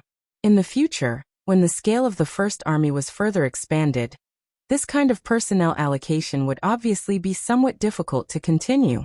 The simple management framework that had been established in a flash could no longer meet the needs of future development. Perhaps it was time to make a new round of reform of the military system. Roland turned his attention back to the report. According to Iron Axe's plan, there were about 1,000 soldiers attacking the southernmost region. Neverwinter would dispatch 500 veterans to join the new recruits stationed at Fallen Dragon Ridge. And then they would march toward Iron Sand City along the Silver Stream Oasis. As long as they brought along two 152mm long-song cannons, it should not be a problem for such a force to conquer Iron Sand City. However, the key to conquering the Sand Nation was not to conquer the city, but to win the Holy Duel. Therefore, the role of the First Army was more to escort and maintain order. The City Hall could handle the logistics of the expedition of 1,000 soldiers easily, and the details involved were getting more and more complete. In the past, the situation where he had to personally instruct the soldiers on everything was gone, and some of the details were even beyond his expectations. It was obvious that this was the experience he had accumulated after several actual battles. Very well, let's do that. Roland closed the report and looked at the Pearl of the Northern region. Do you have anything else to say? If it was just to report on logistics, Edith would not have come with Barov. She had never been the kind of person who liked to snatch credit. Yes, Your Majesty. Edith nodded and said, I heard from Iron Axe that you plan to hold an artillery drill? Yes, that's right. I was thinking, can the people of Neverwinter also participate in the drill? Her second sentence made Roland's eyes light up. If your people can witness such a spectacular scene, it should greatly increase their enthusiasm to join the army, and in the future, they will certainly be full of confidence in fighting the demons. How can we let people participate in this kind of thing? Barov frowned and said, It's not like you haven't seen the scene of explosives exploding. What if they are scared out of their wits and think it's a divine punishment? That's also a divine punishment under His Majesty's control. As long as we do a good job of propaganda, this kind of shock can be minimized, Edith said bluntly. Even a lord of a fief will occasionally hold an open military drill to determine which knight is more brave and skillful in fighting. In addition to finding some entertainment for the nobles, it also has the intention of declaring military force to the people. The artillery is not like the wooden spear in the hands of the knight. We can divide the viewing area on the city wall and send policemen to maintain order. Considering the limited number of seats, it's a more reasonable choice to enter the drill with tickets. The ticket price of 2 silver royals can not only prevent people from swarming in, but also increase an extra income. Edith spoke with fervor and assurance. It was obvious that she had considered this proposal comprehensively. In addition, the spectators should also be screened. The age of the ticket buyers should be between 15 and 30 years old. They will also be the main force of various industries in Neverwinter in the future. Enhancing their faith will help to fight against the battle of divine will. And some key departments, such as the personnel of the City Hall, I think we should force them to participate. Roland was quite tempted. Isn't this a military parade? It can make a live-fire military parade and a performance together to earn money, while also being politically sensitive. Perhaps the talents that the army reform lacks are right in front of us. Thinking of this, he nodded and said, Sounds good. Let's do as you say. Neverwinter really needs some exciting news. When May passed through the square with a basket full of bird beak mushrooms, she found that the square was full of people. Even though it was snowing, it did not prevent people from gathering around the notice board. She followed curiously and saw the propagandist shouting in the crowd, His Majesty the King will hold an open artillery drill in 3 days. It will be held in the west of the city wall, at the front line against the demonic beasts. Do you want to see how the First Army's latest sophisticated weapon blows the demonic beasts into pieces? Do you want to feel the shock of the wrath of God? Go to the City Hall to sign up now. As long as you meet the requirements, with your ID card and 2 silver royals, you can get the opportunity to see the heroic fighting posture of the people of the Western region up close. The seats are limited and the opportunity is rare. If you miss it, you will have to wait until next winter. Is this another new idea of His Majesty? Even the propaganda is so unique. May curled her lips in thought. Carter will probably be very interested in this. However, she did not need to go to the city hall to buy tickets. As the chief knight, he would definitely be able to attend this drill with His Majesty.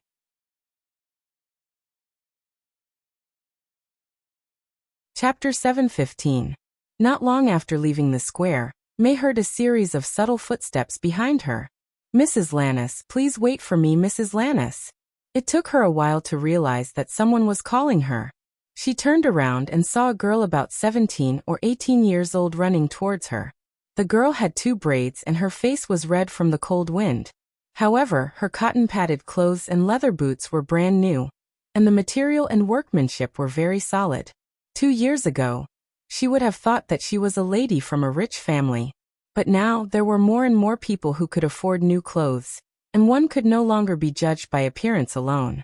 The girl ran to her side, took a few breaths, and handed one of the 2 salted fish in her hand to her. "Mrs. Lannis, this is my thank you gift. Please accept it." May could not help but be surprised. "Thank you gift? I've wanted to meet you for a long time. If my father saw your play, he would definitely be very pleased. But I don't know you, and I don't know your father. Can you tell me what happened from the beginning?" It took the star of the Western region half an hour to roughly understand the whole story. The girl's name was Jasmine. After walking out of the convenience market, Jasmine happened to recognize her from behind. Giving her the fish was just a temporary gesture to express her gratitude. Jasmine's father, a soldier of the First Army, was unfortunately killed in the battle with the church, leaving only her and her mother behind. The generous pension from the city hall and the preferential recruitment policy allowed them to live without worrying about their lives, but the death of her father still made Molly sad for a long time. It was not until the new play A Hero's Life was staged that she pulled herself together. In the play, all those who sacrificed their lives to protect their families and the kingdom were given the title of hero by His Majesty. My mother said that he used to be an ordinary hunter. She didn't expect that he would receive such an honor after his death. So if I have the chance to meet you, she asked me to thank you properly. Jasmine bowed deeply to May.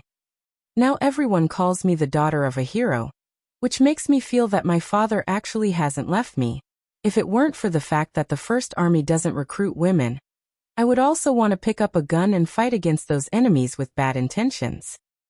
May was silent for a moment before asking softly, "But there is a possibility of sacrifice in battle. Aren't you afraid?" Jasmine first nodded, then shook her head. "In the past, every winter, we would have to move our whole family to Longsong Stronghold. Many people would die on the road, and then be thrown into the Redwater River. Every time we heard a splash, it meant that a person had died. In the slums, there were even more deaths. After a heavy snowfall, frozen corpses could be seen everywhere on the streets. At that time, I was so scared that I would be the next one if I closed my eyes. It's precisely because I don't want to return to that state that I need someone to stand up and fight for a new life," she said word by word. It was a line from a play. In that instant, May felt something soft in her heart being touched. She reached out and stroked the girl's hair. "Even if I have to give up everything?"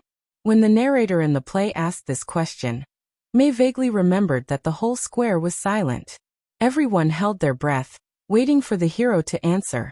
At this moment, Jasmine's answer was as powerful as a hero in a drama. "Because it is worth it. I accept your gift of thanks. Take care, Mrs. Lannis." The girl waved her hand cheerfully, turned around and ran away to another street. May looked at the heavy salted fish in her hand, and recalled the scene when she asked Cajun Fells for advice when she performed at the Grand Theater in the Old King's City. What is the best play? To focus the audience's attention firmly on you, to think that you are the person in the play, that they are not watching the play but your life. To be able to do this is the most outstanding performance. For this reason, she practiced her acting skills hard, pondered the mood and expression of the character, and devoted herself to the story of the play. Every detail had to be impeccable.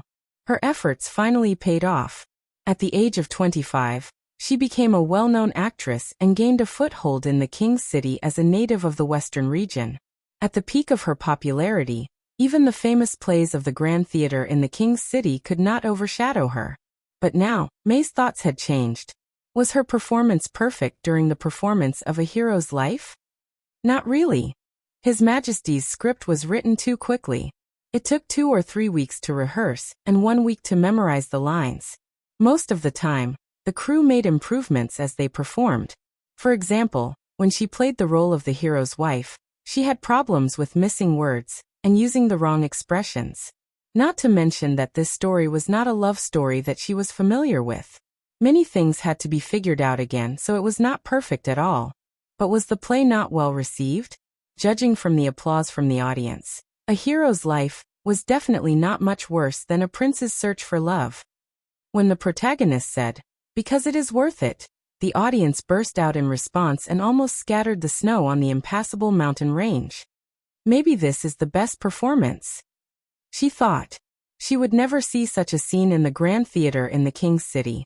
The nobles might shed tears or applaud for the characters in the play, but they were always watching her, an outsider's life.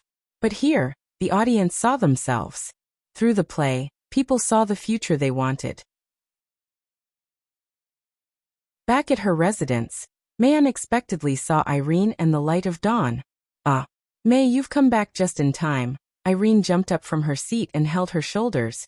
"We've just asked Sir Carter to help us reserve a good seat. You should also come with us when the time comes." Where? What was wrong with her today? She didn't understand what people were talking about. She rolled her eyes, slapped Irene's hand away, and put the bird beak mushrooms and salted fish into the kitchen. "An artillery drill," Irene shouted behind her. "I heard it's the largest one since the establishment of the First Army. There's already a long queue in front of the City Hall. Aren't you interested?" "Not interested." May shrugged. "If you have the time, you might as well read the script a few more times. Just think of it as accompanying me, okay?" This girl was really clingy, but she couldn't find the energy to scold her.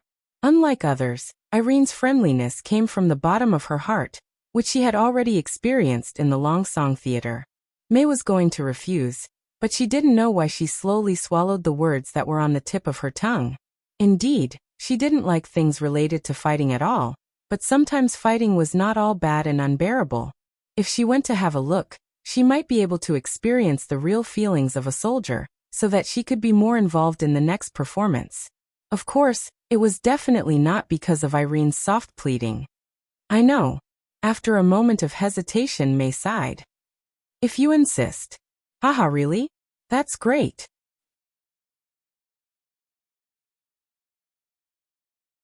Chapter 7:16. After they left, Carter approached her and asked, "Are you really going? You don't have to force yourself if you don't want to." "Why? Don't you want me to accompany you?" "Of course not." He shook his head in a way that did not seem like something an iceberg would do. "I want to be with you all the time." Even those bitter scenes of separation and heartfelt lines were not as good as this. She had thought that it was a unique dramatic exaggeration, but she did not expect to meet such a person. May glanced at him and asked, "Oh, then who do you want to be with more, me or His Majesty?" Well, Carter was speechless for a moment. He had probably never considered the choice between duty and love. Amused, May patted his cheek and said, "Well, it seems that my status is comparable to that of the king."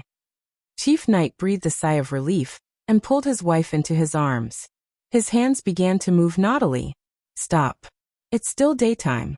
She was about to dispel his desire, but suddenly a sour breath rushed to her throat. "Wretch." Carter immediately stopped and asked with concern, "What's wrong? Are you feeling unwell?" May shook her head, pushed the knight away, and took 2 deep breaths. Although there was nothing wrong with her body, she still felt a little nauseous, as if something was churning in her stomach. She went to the toilet and retched twice. Apart from some saliva, she couldn't spit out anything. "I'm going to call Miss Lily." Carter was a little anxious. He put on his coat and was about to go out. Wait. May stopped him. "I don't have a cold." "But you're already like this." His Majesty's teaching materials said that the early symptoms of a cold are vomiting and diarrhea. Miss Lily's ability can quickly cure this disease. The longer you delay, the more serious it will be. "Maybe I'm not sick." "Not sick?" Carter frowned. Then why do you feel like vomiting? This idiot without common sense. May blushed. She had heard from some people that if they had that, there was a high chance that they would have a similar reaction. However, she had no experience with this. If she made a mistake, wouldn't she laugh her head off? She was very happy to see her husband lose his composure, but she couldn't make a mistake in such a critical judgment. Otherwise, she would definitely be laughed at by him for the rest of her life. In the Witch Union. I remember there's a green-haired woman who can see through things, right? You mean Miss Sylvie? Carter nodded. She can indeed see hidden things that ordinary people can't. But she can't treat illnesses. Can you ask her to come over? May slowly returned to the bedside of the bedroom.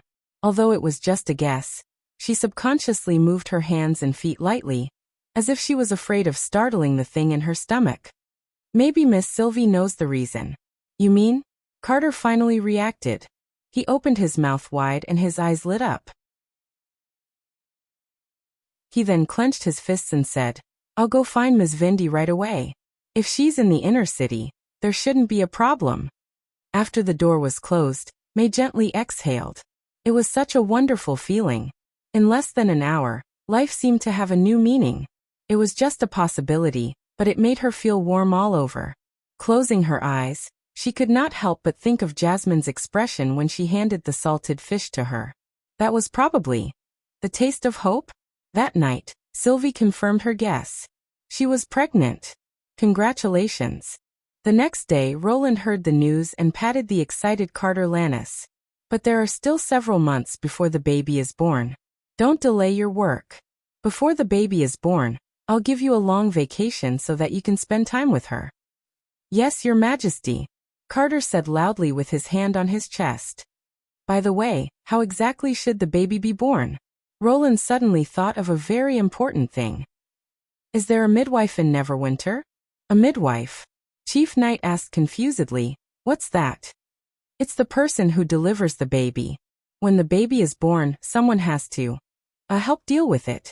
While answering, Roland searched Prince Roland's memory and found that the palace tutor did not teach him any relevant knowledge.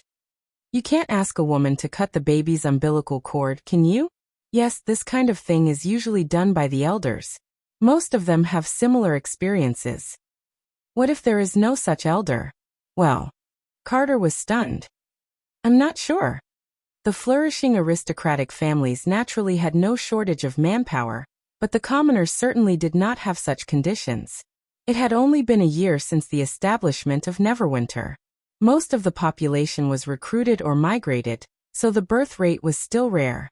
However, once the life of the residents stabilized, the birth rate would definitely soar.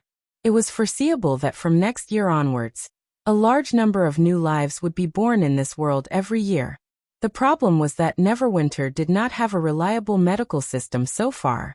Roland couldn't be blamed for his negligence. This thing was also not available in other cities. When people got sick, the only thing they could do was to pray to the heavens, or take out a few silver royals to buy some strange herbs from pharmacists. Because of Nana and Lily, Neverwinter was almost free of diseases and injuries, so he had not started to establish a medical system. In his original opinion, even if technology advanced by leaps and bounds and jumped directly into the information age, the highly developed modern medicine could only be used to wash the feet of the two little girls. Therefore, this matter had been delayed again and again.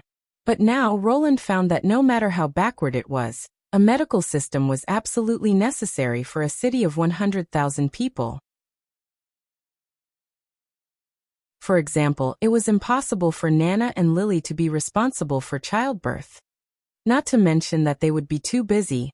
Once the war with the demons broke out, they would probably have to rush to the front line. And the patients in the city would have to be dealt with by the citizens themselves. After Carter left, Roland opened his notebook and wrote down his idea of a primary medical institution. Anyway, it was a blank space, so it was better to start with childbirth. Building a hospital, training medical staff, popularizing health knowledge and the most basic treatment methods. Fortunately, these things already had a certain foundation in the First Army. As long as he modified the propaganda booklet used in the army, it could be widely publicized as part of the popular teaching materials. The first batch of medical teachers could also be selected from the First Army. Even though he knew nothing about modern medicine, Roland clearly remembered that disinfection of utensils and prevention of wound infection would play a great role in the future delivery. As for the other things, they could be studied slowly in the future. In the afternoon, he received a piece of good news.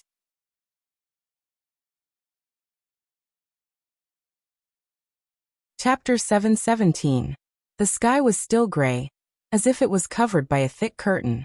Countless tiny white spots drifted down with the wind, as if they wanted to fill the whole world. However, in front of the sea that embraced the sky, even the flying snow seemed small and powerless. The charming beauty gradually approached the shoal in the wind and snow. Roland had been waiting here for a long time. Facing the cold sea breeze, he opened his arms to Tilly, who had just boarded the dock. "Welcome back, sister." The latter took off her hood, revealing her soft gray hair. She smiled and gently hugged him. Everything seemed so natural. "It seems that the months of demons arrived earlier than me. I hope I'm not too late." As the two talked, the dock suddenly became lively. "Your Majesty, there will be a welcome banquet tonight, right? Can you arrange another hot pot?" Andrea came over and asked, her tone full of expectation. "Ahem, watch your words," Ashes reminded her. Roland didn't know if it was because they were getting more and more familiar with each other, or if it was because of Nightingale's influence, but her calm aristocratic aura seemed to be disappearing little by little. Of course, the basic score was determined by her appearance. Even when she took the initiative to ask what to eat for dinner, she still looked elegant and pretty. "Of course." Roland nodded and said, "In fact, winter is the best time to eat hot pot." "That's what I thought." Andrea's eyes lit up. "No wonder you're a royal aristocrat, and no wonder you're the man that Nightingale likes." Before she could finish her words, her mouth was covered by a pair of invisible hands. Ashes held her forehead, turned around as if she had not seen anything, and started to talk with Vendi. Tilly seemed a little surprised. She looked at Roland and then at Nightingale with a thoughtful expression. Roland felt a little embarrassed. Before Andrea could ask, he coughed and said, "It's windy here. Let's go back to the castle and talk." The witches who followed Tilly this time were still the three who played cards, as well as the former members of the Bloodfang Association, Iffy, Softfeathers, and Nightfall. It was not their first time to come to the western region, so they did not even have to go through the process of assigning rooms. After putting down the luggage, Roland gathered everyone in the parlor and told them about the recent events in the Kingdom of Dawn. As partners sharing information, he believed that the witches of Sleeping Island should know about the tequila survivors as soon as possible. Hearing this, all the witches present could not help but smile. Ashes even asked directly, "So you are the chosen one that tequila is looking for?" "Or rather, the first wizard in history," Tilly joked. "My brother is always so different. I don't have any magic power at all, so I don't have to be a witch." Roland spread his hands helplessly. "Besides, the chosen one is just a name for the tequila witches. As for what the instrument of divine retribution is, I'll have to deal with them to find out. Before that, I plan to hold an artillery exercise outside the city wall of the western region, hoping to restore their lost confidence. At the same time, it's also a kind of deterrence, right?" Although Ashes was no longer as unscrupulous as when they first met, she still did not hide some things. "Just like the defensive battle against the demonic beasts that you showed us. I just don't want there to be any misunderstanding between us," Roland said noncommittally. "Besides, the exercise is not only for the tequila witches, but also for the people of Neverwinter to see the power they have. In this way, they will be full of courage even when facing the demons." The meaning of no misunderstanding was to let the other side clearly understand their own strength, so as to dispel some unnecessary ideas. This was also the basis of diplomacy in the new era. "Since it's a drill, you can't choose to hold it when the demonic beasts attack, right?" Andrea suddenly said. "I have a good suggestion." "What is it?" "How about using demonic beasts for target practice?" Andrea raised her eyebrows. "Compared with those monotonous wooden targets, real demonic beasts will be more impressive." Roland was a little surprised. This was a good idea. Considering that he wanted to organize a group of people to watch the drill, he naturally could not wait until the demonic beasts attacked before arranging for people to go up the city wall. Not to mention that he was afraid of trouble. He was afraid that by the time everyone arrived, the demonic beasts would have already been blown to pieces. So in the beginning of the precision shooting session, he indeed planned to use some wooden targets, together with Soroya's painting skills, to create some fake targets. Obviously, Andrea's suggestion was more entertaining. For the residents of Neverwinter, nothing was more exciting than these evil enemies that had troubled the western region for years being annihilated under the artillery fire. The demonic beasts that will be used as targets. Leave it to us. Andrea patted her chest. Hey, isn't it better to stay in the room and play cards? Xavi said with a bitter face.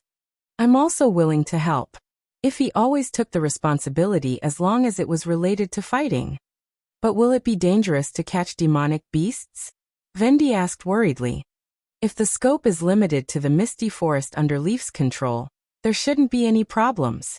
Nightingale also seemed to be a little eager. She can monitor the movements of all the witches and demonic beasts in the area, and drive away the overly powerful demonic hybrids.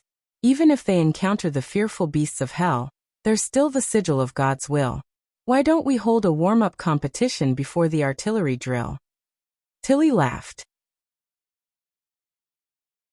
How about we divide the Sisters of Neverwinter into 3 groups and see who can catch more demonic beasts? Divide into 3 groups? Sleeping Island, the Witch Union, and the Tequila Witches. Andrea raised the corner of her mouth. How about using a month's supply of chaos drinks as the reward? I'm really curious to know how delicious the food that you said is far more delicious than ice cream bread. Wait. Let Phyllis also participate, Roland said in surprise. This will help deepen her intuitive understanding of the power of gunpowder weapons, won't it? Killing a demonic beast may not be a problem for Scourge's body, but when ordinary people can do it easily and efficiently, she'll naturally have more confidence in the power of Neverwinter. Of course, there's no need to force her if she doesn't want to participate. Andrea shrugged. Since it's a competition, it's still up to her own will. I see. Roland looked at Ashes and the others, who were looking forward to it, and roughly understood why they made this suggestion. Although Tilly's argument was somewhat reasonable, their original intention was more to satisfy themselves. After all, they were here to help fight against the months of demons, but under the power of the First Army, they could do very little. Most of the time, they could only stay in the castle and rely on playing landlord to pass their days. Compared to those assistant witches who were busy with their work, they were more like idlers. After all, they were combat witches. In this mass production, he might have indeed neglected the feelings of these witches.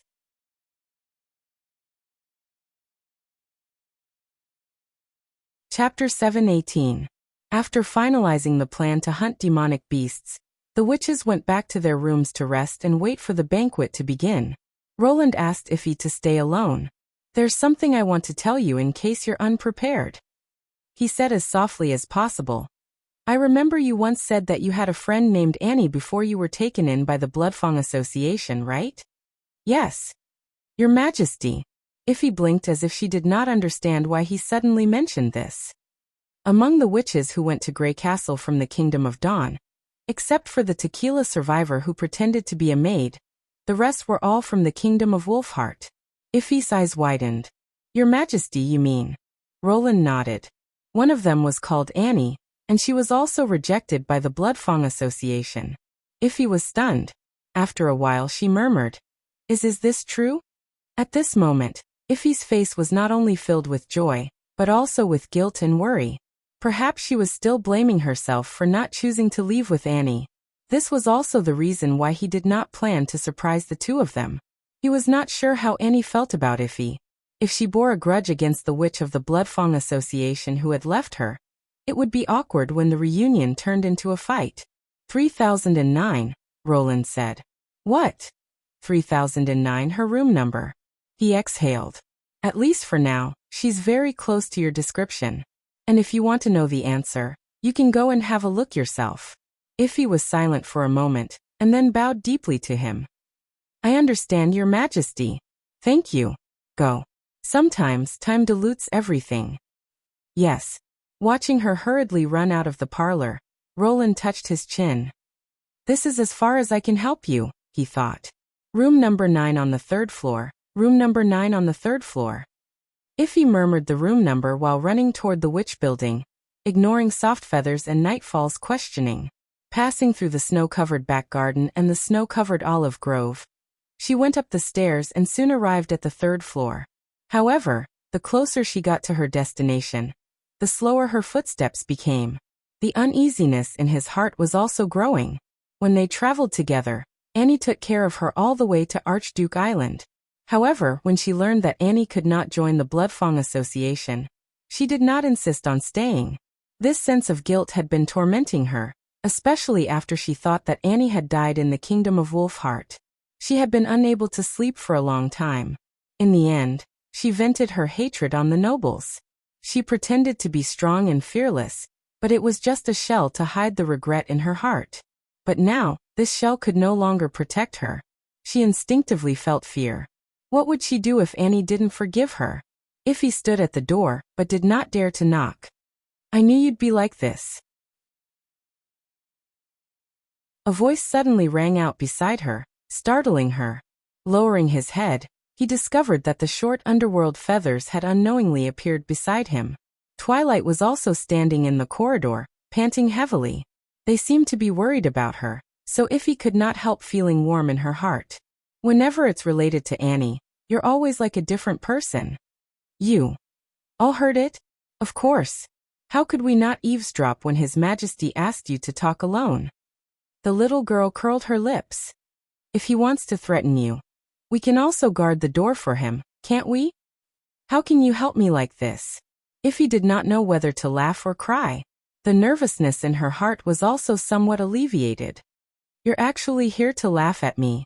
It's about time. Underworld Feathers shrugged. Are you ready? Ready. For what? Bang. Bang. Before she could react, the little girl had already hammered the door several times, and then ran towards Twilight. Remember, just say what you want to say. No, wait. However, it was too late. Footsteps were heard behind the door. In an instant, Iffy felt her whole body stiffen. With a click, the door was pushed open, and a tall witch appeared in front of her. It was Annie who opened the door. Iffy would never forget her face. Her sharp eyes, slightly raised eyebrows, and the tenderness of caring for her companions were hidden under the determined face. Iffy had thought that she would never see Annie again, and was afraid that she would forget her appearance sooner or later. However, when they met again, she found that her figure was only temporarily covered by the dust. When she came out again, she was as bright as a new one. Time seemed to stop at this moment. Annie, I'm tired. Annie, you go alone. Why can't Annie stay? No, I want to be with Annie. Fragments of memories kept appearing in her mind, and her outer shell collapsed. It was as if she had returned to the past and became that helpless and hesitant girl again. She wanted to greet Annie, but she could not say a word. She opened her mouth, and her eyes inexplicably became wet. In the end, Iffy could not stop this sour feeling. She hugged Annie, sobbed softly, and then burst into tears. I'm sorry, sob. Annie. I'm sorry. Beasts never cried. From this moment on, she was no longer a beast. Annie was still a little stunned. When she opened the door, she did not remember who the witch standing outside the door was. She only felt that the witch looked very familiar. It was not until the witch hugged her and apologized in tears that the experience of traveling to the Bloodfang Association reappeared in her mind. It was impossible to say that there was no resentment in her heart. Even when the Bloodfang Association tried to sell her to the nobles, part of the anger of being betrayed was transferred to Iffy. However, seeing her crying uncontrollably, Annie suddenly felt that all the resentment disappeared. At that time, Iffy was as thin as a monkey, with a face full of mud, and always looked timid. It was probably impossible for her to resist the order of the Bloodfang Association, and stay regardless of anything. Annie sighed, stretched out her hands, and gently hugged Iffy. I don't blame you. Hearing this, Iffy trembled slightly and cried even louder. After an hour, she gradually calmed down. It was also during this process that Annie learned the whole story of the Bloodfang Association. When she learned that the mastermind, Earl Morgan, was dead and the other witches were no longer under the control of the Bloodfang Association, the twisted knot in her heart was finally released. And it was Roland Wimbledon and his sister, Princess Tilly, who had solved all these problems. Things seemed to be changing for the better. Looking at Iffy, who had fallen asleep in her arms after crying, and then at the curious faces of Amy and the others, Annie made up her mind.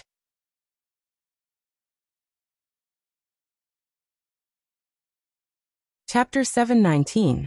It took longer than Roland had expected to bury the black gunpowder and the detonator, mainly because it was very troublesome to transport barrels of gunpowder to the predetermined location outside the city wall. The knee-high snow made it difficult for the carriages to move.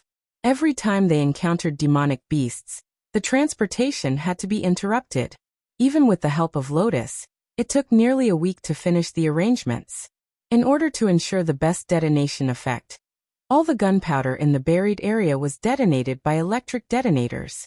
The latter's principle was very simple. As there was no need to consider carrying and storing, it was basically composed of a small section of sealed copper pipe and 2 wires. The copper pipe was filled with collodion, and the wires were connected with thin copper wires to form a short circuit.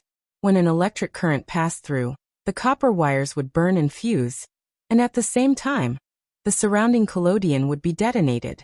All the lead wires were sunk into the ground through Lotus. The depth of nearly 5 meters ensured that the wires would not be affected by ground artillery or demonic beasts even without the protection of a casing. In the end, all the wires converged into the control panel on the city wall.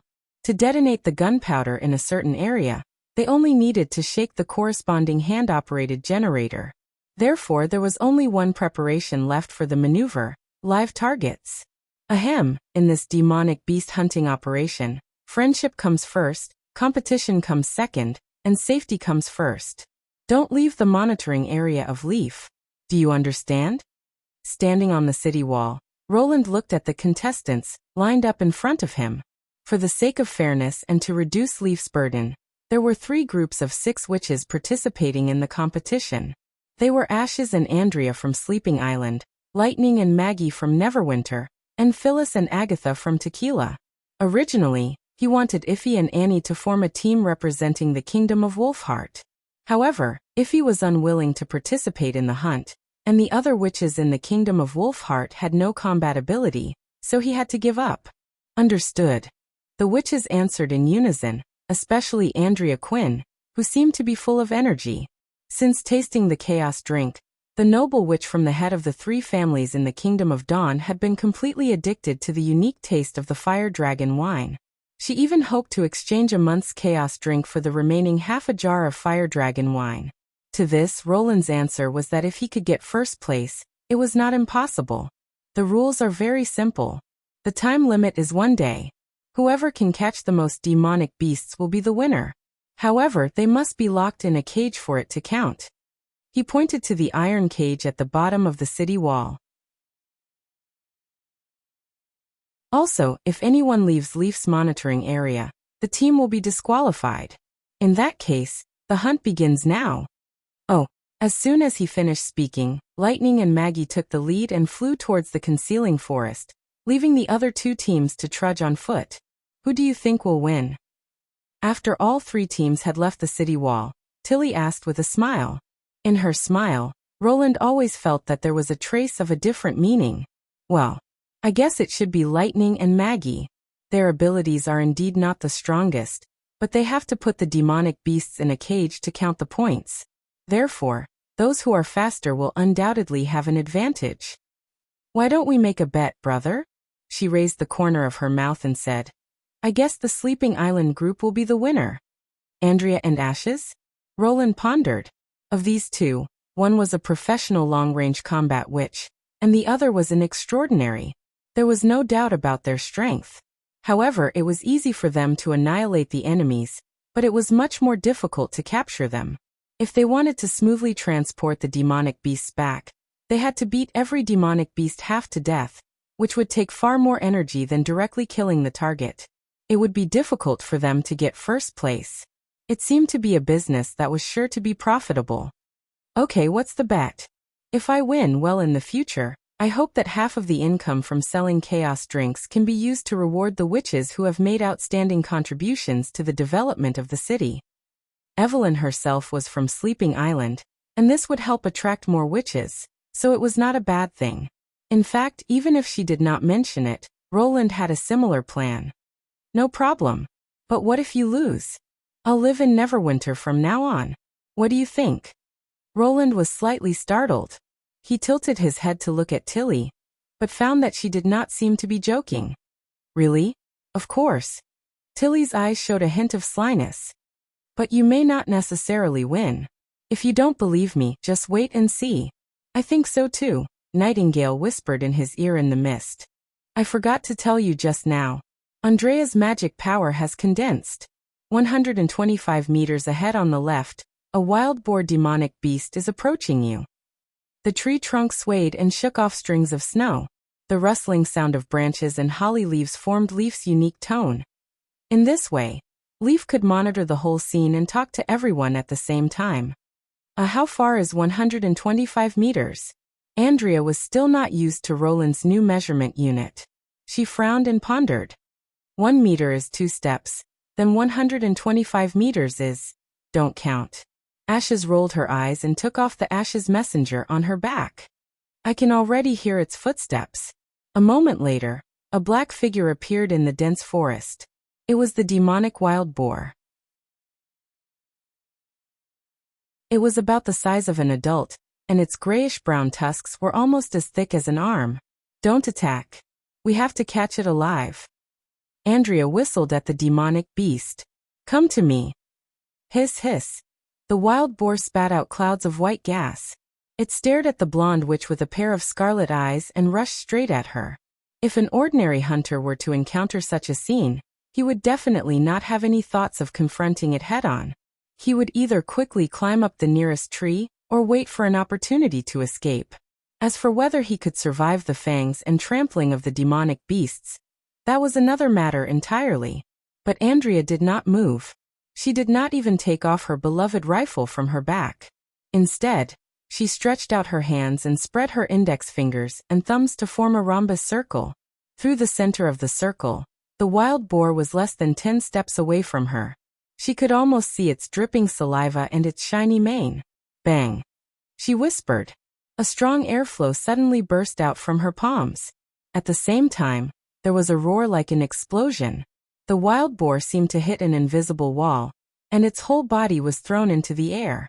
The snow under its feet was swept away by the airflow, stirring up dense white fog.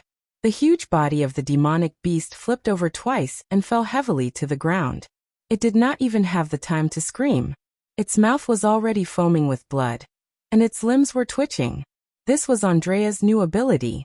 By observing the difference between bows and guns, as well as Princess Tilly's force study, she understood the direction of her evolution. Since both of them gave energy to arrows or pellets, why couldn't she directly use magic to provide the energy needed for shooting? During the more than 2 weeks of sailing, she gradually mastered this new fighting skill.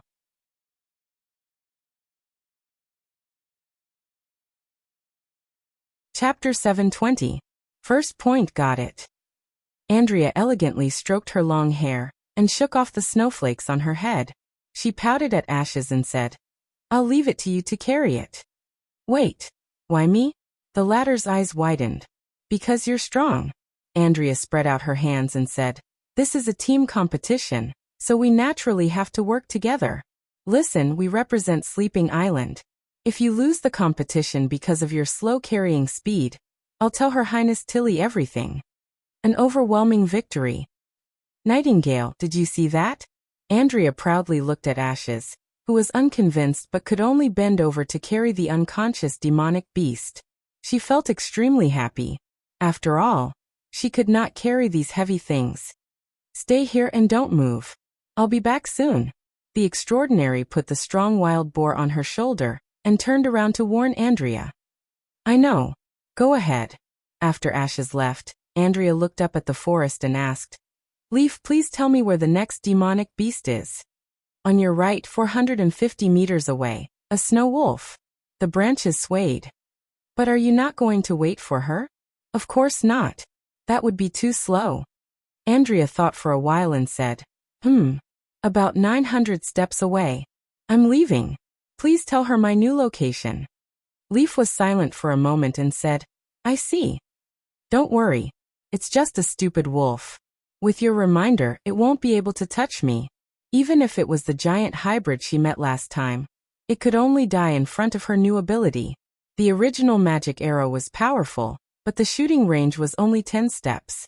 Now, as long as she had enough magic, she could shoot a projectile with the same power to a distance of 100 meters. Coupled with her derivative ability, even if the demonic beast had 2 more pairs of wings, it could not escape from her attack. She was sure to win this competition. I'm sorry. I didn't expect him to involve you in such a trivial matter. Phyllis looked at Agatha, who was walking in front of her. I just casually agreed. When she first heard this proposal, she did not think too much about it. Since she had lost her sense of taste, no matter how delicious the chaos drink was, it was not attractive at all. What made her agree was pure curiosity. Since she had nothing to do, she might as well take the opportunity to observe the Witch Union's combat ability. Unexpectedly, this hunting competition was actually a group competition, and her teammate was Agatha, the youngest senior witch in the past. It doesn't matter. Compared to staying in the lab all day studying magic stones, it's better to come out once in a while. Agatha shrugged. If I didn't want to waste time, I wouldn't have agreed to His Majesty's request. Is that so? Then shall we just grab a few demonic beasts and bring them back to make up the numbers? How can we do that? This is a competition. But didn't the Mortal King say that friendship comes first and competition comes second? That's what the others agreed to. But they don't really think so. Just by looking at their expressions, you can tell what those guys are thinking. Even if there is no chaos drink as a prize, Lightning and Andrea are not willing to lose to anyone. Agatha paused. If it was just an ordinary competition, it would be fine. But now we are the representative team of Tequila, right? Yes.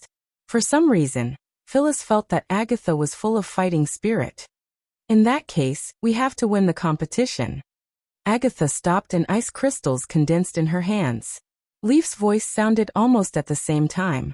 Behind you, 200 meters away, a wolf-eagle hybrid is approaching quickly. Phyllis took 2 steps back and looked at the white snow forest behind her. With a long howl, a slender white-furred monster appeared in the snow.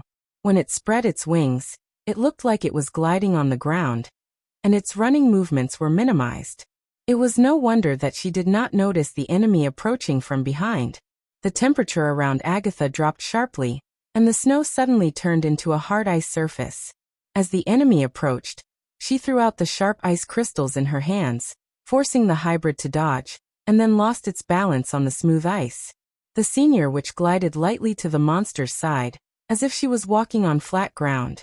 She pressed her hands on its fur and instantly turned it into half an ice sculpture. Her fighting style is as smooth as flowing water. No wonder she is a genius of tequila, Phyllis thought in admiration. Although Agatha was a member of the Quest Society and had not experienced a real battlefield, it could still be seen that she had put a lot of hard work into combat training.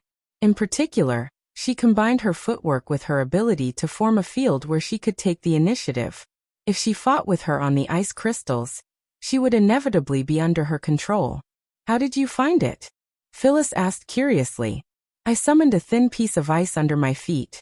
As long as something steps into the snow nearby, I can detect it. I see.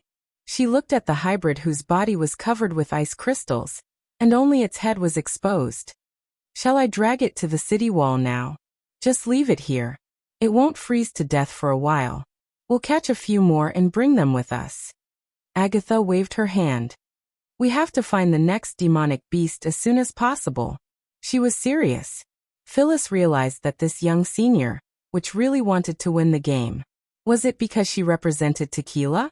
So in future negotiations, would she lean towards Neverwinter or the tequila survivors? This question made Phyllis feel uneasy. After a few steps, she could not help but say, Lady Agatha. Don't call me that. Just call me by my name. Agatha turned around. You said before that tequila witches are no longer divided by their abilities, but everyone gets along equally? Yes. Ever since Lady Eleanor sacrificed herself, the number of surviving companions has dwindled. Everyone has gradually come to a consensus. Regardless of whether it's the Union's high-level ascendants or the most ordinary original witches, there shouldn't be any barriers of identity. Every witch is equally important was proposed by Pasha. There's no exception for me. She nodded. Seeing the members of the Witch Union call each other sisters, sometimes I feel that they're the heirs of the new era. I see. Phyllis hesitated. Can I ask you a question? What do you think of the Tequila Witches and Neverwinter? What you want to ask is, which side am I loyal to? Agatha stopped. Phyllis did not avoid her eyes, which was very important for them. I'm loyal to my own beliefs, she replied. Beliefs?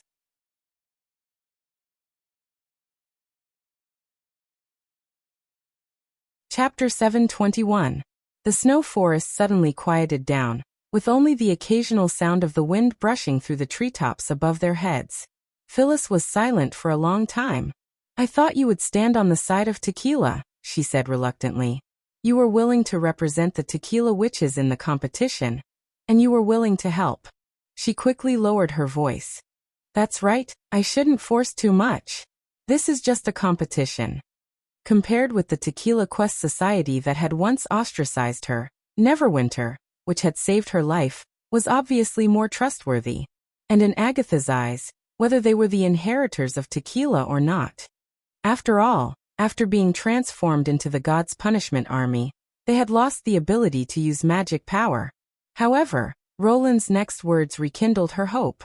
I'm a tequila witch and that won't change. Agatha's voice was calm and frank, as if she was making the simplest statement. Then why do you think we should accept the leadership of the common people? Phyllis was sincerely puzzled. Tequila, or Starfall City, Arietta, or dozens of cities on the Fertile Plains, all decided to accept the leadership of the Union. Is it just because the Union was established by witches? Agatha sighed softly. Have you forgotten the original purpose of the Union? The original purpose, whether it was the Round Table Parliament at the beginning or the later three-chief system. The Union only wanted to achieve one thing. To defeat the demons, Phyllis said in a low voice. Yes, to defeat the demons has nothing to do with the common people. After the first battle of divine will, the witches removed the authority of the common people and unified the Fertile Plains, only because they were too weak and limited cooperation could not resist the demons' attack. Now that the common people have shown their power, what's the difference between serving the Union and serving Roland Wimbledon? Only he can unite the whole secular regime and accept the witches of this era. Agatha's words flashed through Phyllis's mind like a lightning. Phyllis found that she seemed to have misunderstood something, and her new idea greatly surprised her. You mean Neverwinter is the new Union? It's a part of the Union, Agatha corrected. Of course, His Majesty may not like this name, but no matter what it's called in the future, the essence is still the same. In order to win the Divine Will, Tequila, Starfall City, the Witch Cooperation Association, Sleeping Island, and the secular kingdoms will unite to decide the fate of the war with the demons. It's not a question of loyalty, but a question of survival. The reason I survived in the ice coffin was to defeat the demons. Phyllis answered. That she was loyal to her own belief. Phyllis finally understood what Agatha was thinking. Agatha hoped to win the game on behalf of Tequila, which did not conflict with her serving Roland Wimbledon. Just like 400 years ago, all the city-states on the Fertile Plains had served the Union. The only difference was that the leader of the new alliance had been replaced by a mortal. You really think highly of him? She had mixed feelings. If it's just to defeat the demons, we're also working hard. Once we find the chosen one, the situation will be reversed. But we haven't found it yet, right? Or rather, I've found an unexpected chosen one. Agatha chuckled. Don't worry. If there really is such a witch, His Majesty will definitely not stop you from ending the battle of divine will. In fact, he will only do his best to help you find her. This is also the reason why I hope you can move to the western region of Grey Castle. More and more witches will be willing to settle down here. And the chances of you becoming the chosen one will increase, right? Phyllis was convinced. Although she did not want to admit it, what Phyllis said did make sense. The premise is that he can stop the demons. Do you really have confidence in mortals? If it's a mortal who closely associates witches with all ordinary people, I think I can look forward to it. Agatha raised the corner of her mouth. Didn't His Majesty prepare an artillery exercise for you? After the tour, maybe you'll understand why I'm so confident. The so-called artillery exercise should be displaying the key to the art that she had mentioned before. Although it was not clear what the two had to do with fighting against the demons, even a genius senior witch had said so it was better to look forward to it a little. Just then, a series of loud roars pierced through the forest, shaking the branches. Ow, ow! Phyllis's expression suddenly changed. She was very familiar with the sound. It was clearly the roar of a flying devil beast. Why are there demons here? It's Maggie. Agatha curled her lips. Her ability after evolution is to turn into anything that can fly, including demons. So it's caused by her ability. Phyllis was slightly relieved, but soon she frowned again. In this case, it's too easy for her to catch demonic beasts, isn't it? A single low-level demonic beast had no consciousness and could easily be subdued by a more powerful creature. If it was a flying devil beast, it would probably be too scared to move on the spot. She could catch one at a time. Not to mention that it was much faster to transport prey by air than by dragging it through the snow. How could they win in this case? Don't worry. Agatha seemed to see through her thoughts. It's not that we don't have a chance. Maggie's ability is really convenient, but whether it's her, Lightning, or all the witches here, none of them have undergone rigorous combat training. In other words, they can't reasonably use every bit of magic power. As she spoke, a black shadow swept over her head, grabbed a wild boar demonic beast, and flew towards the direction of the city wall. It could be seen that her figure was astonishingly large. Even an adult devil beast among the demons was probably a size smaller than her. You mean Maggie can't hold on until sunset? The breath of a devil beast is too strong, and will drive away the prey in its active area in advance. In this way, it's very likely that she will first turn into a pigeon and search for targets with lightning, and then suddenly turn into a devil beast to catch demonic beasts. Transformation is a process that consumes a lot of magic power. When the magic power is exhausted, it will be difficult for Lightning to maintain a high efficiency of capturing demonic beasts. Agatha smiled. So you'll be the next demonic beast. I'm only responsible for restraining its movements. Phyllis's eyes lit up. For them, learning how to squeeze every bit of their potential was a necessary lesson in combat. In this regard, the group of newly promoted senior witches were indeed no different from the fledgling novices. Yes, leave it to me.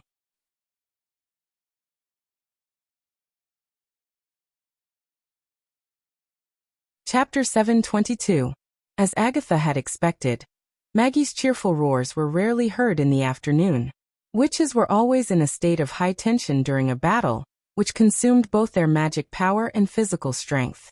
Therefore, in the combat training of the Union, how to seize the time to relax and restore physical strength were the most important contents.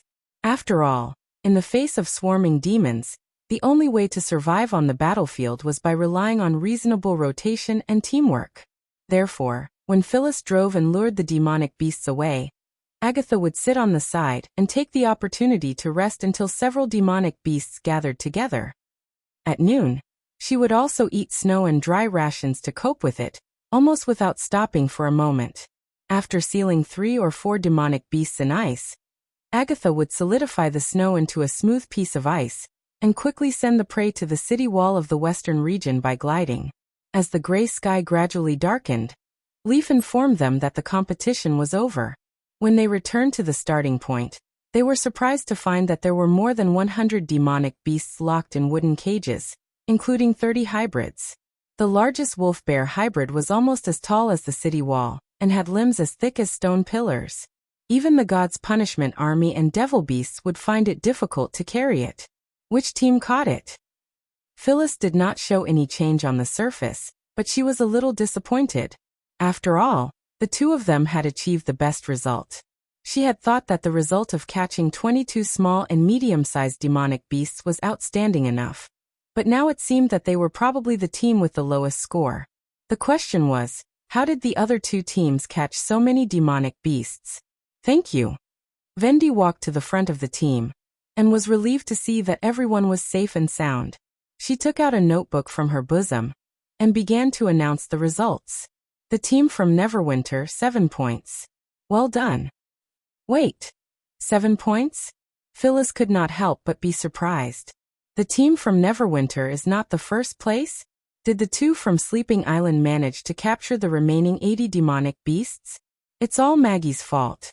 Lightning put her hand on her forehead and said, if she hadn't robbed a winter eagle's nest halfway and spent 2 hours roasting its eggs, we would have been able to catch a few more. You were the one who asked me to go coo. The pigeon on top of the little girl's head pouted. And you ate the most after the roasting. You even went to pick a handful of bird beak mushrooms, saying that the taste of bird eggs with mushrooms was even better. Coo. Anyways, it's good that you're back safely. Next up is the Sleeping Island team, 15 points.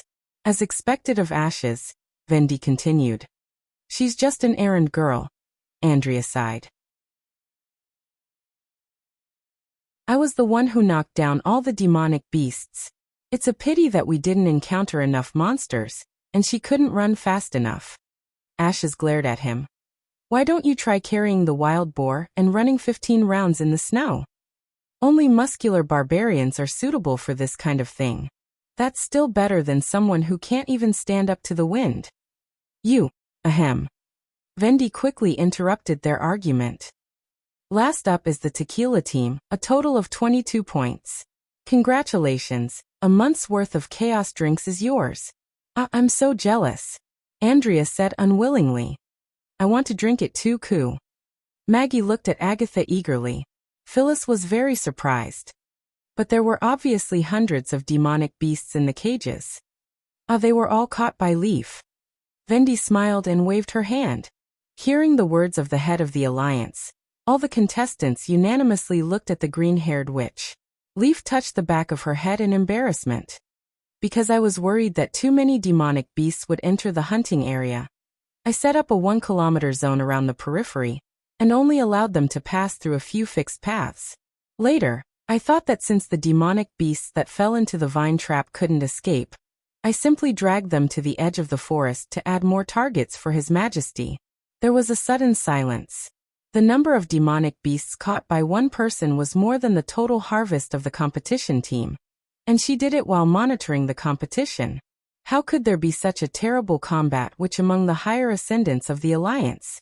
Even a transcendent could not catch so many demonic beasts in a day. What's with this inexplicable sense of frustration and shock? Phyllis suddenly felt that the first place in the competition was not so important.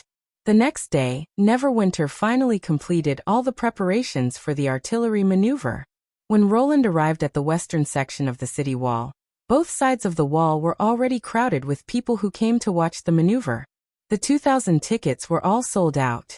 According to Edith's statistics, 80% of the ticket buyers were former residents of Border Town. Obviously, for the local people, spending 2 silver royals to participate in an activity attended by His Majesty was no longer an unbearable burden. The sky of the western region seemed to be cooperating with the maneuver. The heavy snow that had fallen all night stopped in the early morning, and the whistling north wind also became a little milder. The vast field to the west of the city wall seemed to be covered with a layer of silver carpet. The ruts and footprints left by the transportation of demonic beasts were all covered by the snow, appearing flat and clean.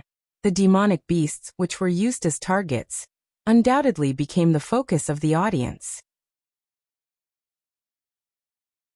More than 100 war trophies were divided into 3 rows according to the distance of 300 meters, 500 meters and 1,000 meters. The more ferocious and burly the demonic hybrids were, the closer they were to the city wall. Obviously, watching these powerful monsters turn into bloody pieces under the bombardment of the artillery brought unparalleled pleasure to the people of Neverwinter, who had been tortured by the months of demons. As for the slightly smaller ones, they were all used as embellishments for the buried gunpowder. Anyway, the distance was relatively far, so there was no need to see so clearly. Instead, the quantity was more important. In the last row, the cages that imprisoned the demonic beasts were arranged in a rectangle with a length and width of nearly 100 meters, waiting for the brightest light. Your Majesty, the artillery battalion of the First Army is ready. Iron Axe climbed up the city wall and reported loudly. Roland exhaled a mouthful of white air and turned to look at Echo beside him. Play the platoon march. Yes, Your Majesty. As magic power spread out from Echo's fingers, the loud and familiar music instantly rang through the whole section of the city wall. Although he had heard this marching song many times during the school sports meeting, now that it echoed in the sky above Neverwinter again, Roland could not help but feel his heart palpitate involuntarily. As if the song contained a surging power, he could not help but hold his head high and chest out, welcoming the arrival of the soldiers. All the subjects who were whispering to each other quieted down and turned their eyes to the end of the long street closest to the city wall. They saw a group of soldiers in the same color uniform appear at the corner of the street in neat steps, an orderly walk toward the predetermined position.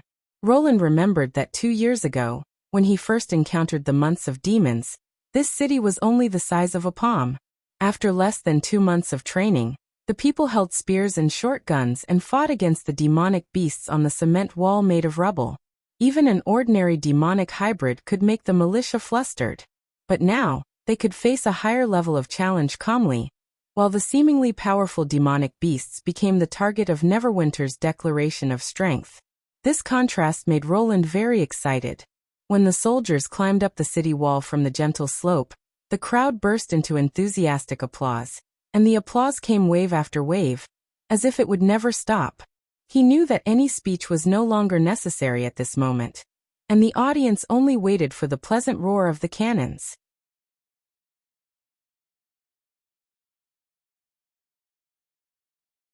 Chapter 723. Phil and Schilt was a little surprised when the soldiers of the First Army lined up neatly on the city wall. As a former Star Knight of the Western region, he was familiar with knight training, so he naturally knew how difficult it was to keep a group of people in order. Whether it was a knight or a mercenary, when they were inspected by the Lord, there would be no more than 5 people in a row. This was because the line was too long, so it was easy to stagger. In the eyes of the crowd in the distance, it looked like a mess and was really an eyesore. The more people there were, the more difficult it was to control. However, this group of soldiers had more than 100 people, and there were more than 10 people in each row. Coupled with the uniform color clothes and the bright ribbons in front of their chests, they looked like a moving phalanx. This visual impact made Phil feel an unstoppable momentum. Once they could maintain the formation, the advantage of having a large number of people would be vividly reflected. This could also be seen from the enthusiastic response of the crowd around him. Look at the third row. That's my child. They're walking so orderly.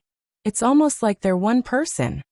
If it were a battle between 2 armies, I'm afraid the enemy would be scared out of their wits at the sight of this formation. I think they should run away at the sight of His Majesty's name. What's the name of this song? I don't know, but I feel full of strength. That's the magic effect of Miss Echo. It's a pity that May can't see this scene with her own eyes, Irene said, holding the light of Dawn's arm. If it were her, she would definitely be able to reproduce this exciting scene in a play. She's pregnant, so of course she can't stand on the city wall with you in the cold wind. Philin shook his head with a smile. Don't worry, there will definitely be more opportunities in the future. I bet there will only be more and more such activities in the future. Whether it was the knight's inspection or the artillery drill, they were all means for the Lord to show his strength. The strength that Neverwinter had accumulated so far had already exceeded everyone's imagination. His Majesty still had a lot of territories to conquer. With such a team, it would not be surprising if he could bring all 4 kingdoms under his rule. In order to convince people, such a display was naturally necessary. Do you want to join the team, my dear? She asked abruptly. What? The light of dawn was stunned. I can feel it.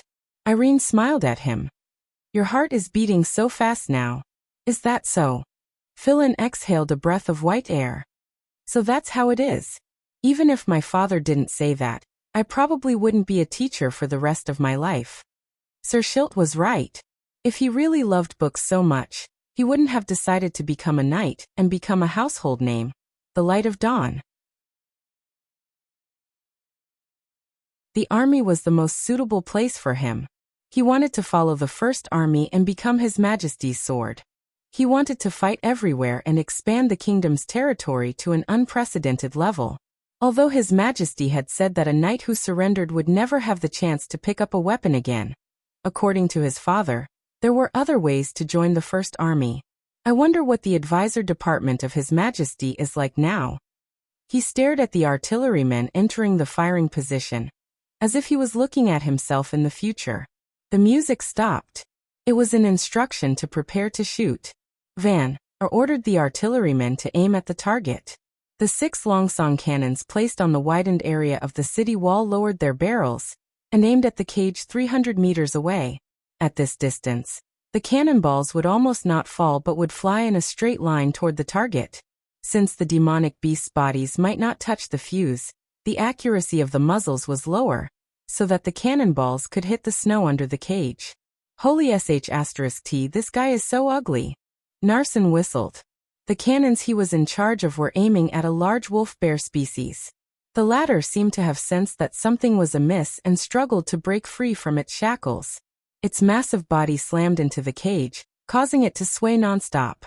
Be serious. Vanner frowned and said, "This isn't the usual training. Everyone is watching us.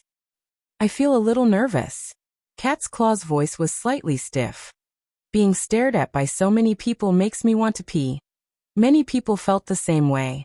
Yeah, it's even more uncomfortable than when we faced the charge of the Duke's Knight Regiment.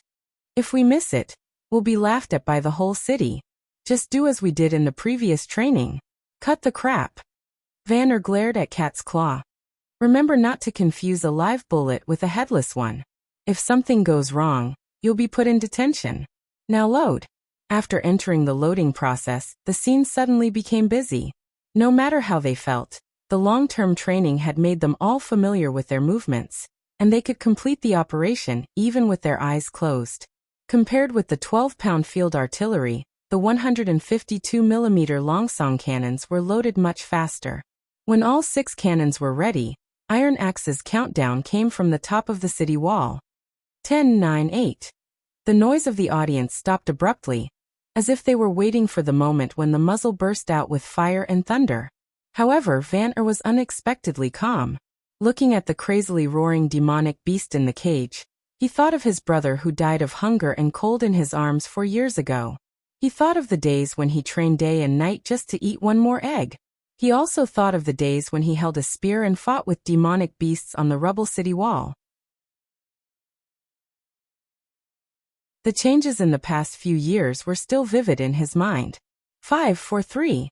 He was originally just an ordinary miner in the old neighborhood of Border Town. It was not until His Majesty said, "I have faith in you. Do a good job." Vanner made up his mind to stay in the militia and fight to protect His Majesty's territory from the demonic beasts. But even so, he did not expect that he would come to this point today. Vanner secretly turned his head and looked at the man in gray in the distance. Roland Wimbledon was the reason why he was so calm. As long as His Majesty stood behind him, no matter what kind of enemy he faced, he would not take a step back. 2-1. Fire! Fire! Vanner waved his arm fiercely. The 6 longsong cannons spewed out long flames and smoke at the same time. The huge roar turned the snow on the wall into flying white mist. The distance of 300 meters was almost covered in the blink of an eye. When people heard the deafening sound of the cannonballs had already fallen in front of the hybrid demonic beast. The compressed fuse touched the double-base gunpowder in the warhead. In a flash, 6 mud columns rose from the snow and tore the wooden cage into pieces. The seemingly strong body of the demonic beast was like a piece of paper in front of the raging airwaves. Wood debris mixed with steaming flesh and blood rushed into the sky. Intestines and broken limbs were scattered everywhere.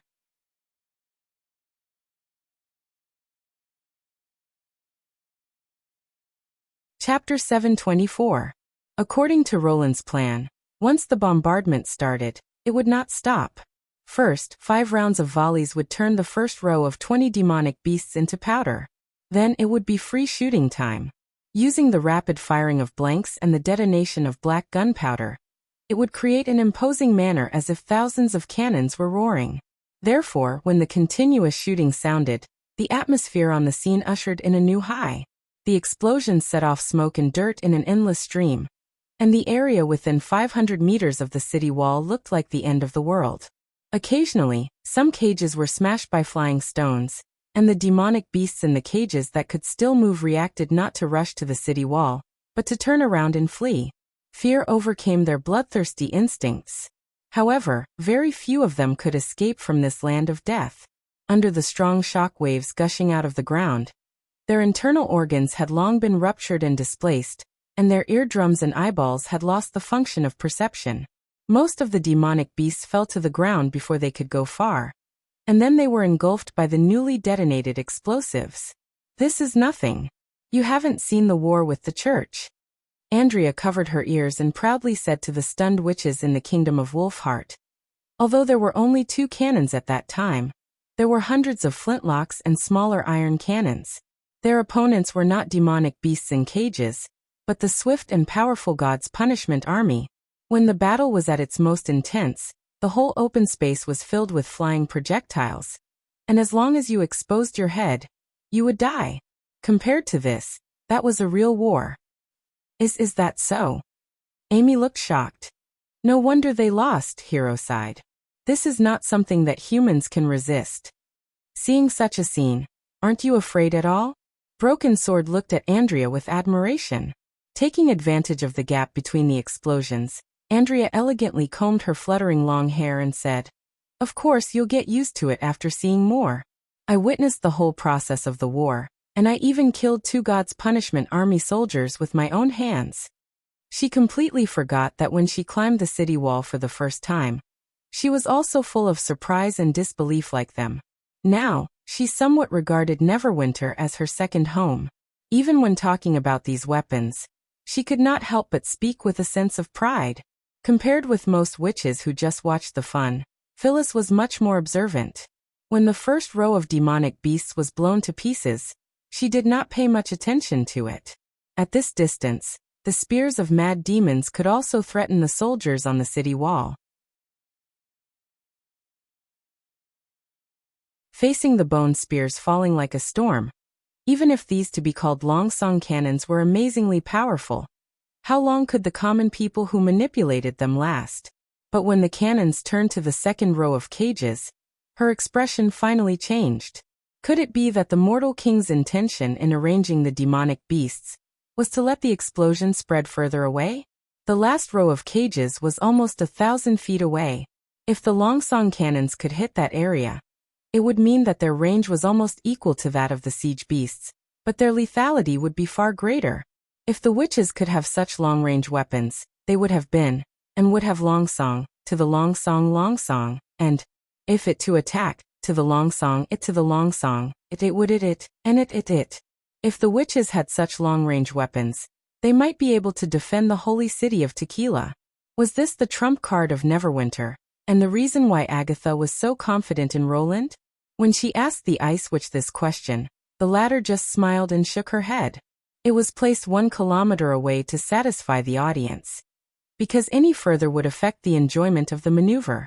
As for the range of the new cannons, His Majesty said it could be more than 10 kilometers, which is 10 times the current range. Agatha tilted her head and said in her ear, "In other words, it can hit the place where the manipulator can't see." 10 times? Phyllis was stunned.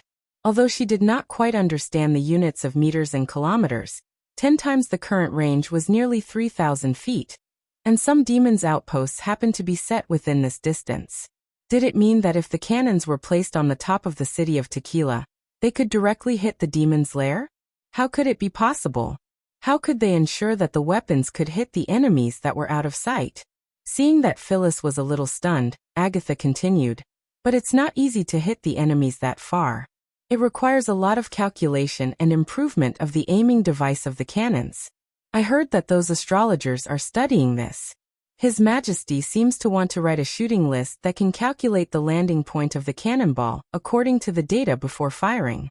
Even if the enemies are several kilometers away, they can accurately hit the targets. Are you sure? Phyllis clenched her teeth. Doesn't that mean that as long as we build a few more cannons like this, the demons can't even get close to the city wall? Yes, His Majesty called this method of attack cleaning the ground. Agatha shrugged.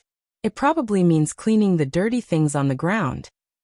Although it's a little hard to pronounce, it's quite appropriate. Well, do you know how to make cannons? Phyllis hesitated and whispered into Roland's ear. Roland took a deep look at her and waited for a new round of explosions to pass before he said, I know what you want to say. Some of the materials for the cannonball were indeed provided by me, but it's far more than 1 or 2 people can make them. Even witches can't do it. Far from enough. Do you know how many common people are working in the chemical plant in Neverwinter? Nearly 2,000, and the number is still increasing. Agatha sighed. But what they've done is just turn acid, grease and gas into explosives. The production of cannons is a completely different system. There are more than 3,000 people in the mine and smelting factory, and more than 1,500 people in the processing factory. After the cannons are made, there must be corresponding maintenance and use personnel. Even in the age of tequila, how many common people did the Union have? Phyllis fell silent. When Arietta and Starfall City fell one after another, the human territory retreated to a corner of the plain, and the surviving population also plummeted. When tequila was the only one left, the number of common people controlled by the Union was only about 30 to 40,000. However, they were responsible for supporting the combat witches, logistics, and maintaining the operation of the city, so they could not spare so many people to make Longsong cannons. If Agatha did not lie to her, even the tequila at that time could not do this, let alone the witches who were hiding in the underground labyrinth. At this moment, the sound of cannons suddenly stopped. The first 2 rows of demonic beasts had completely merged with the snow and turned into a pool of blurred flesh and blood. It was terribly quiet around the city wall. No one spoke at the scene. They all stared at the farthest row of cages, as if they were waiting for something. Phyllis looked at Agatha in confusion, and the latter smiled at her. The key is here.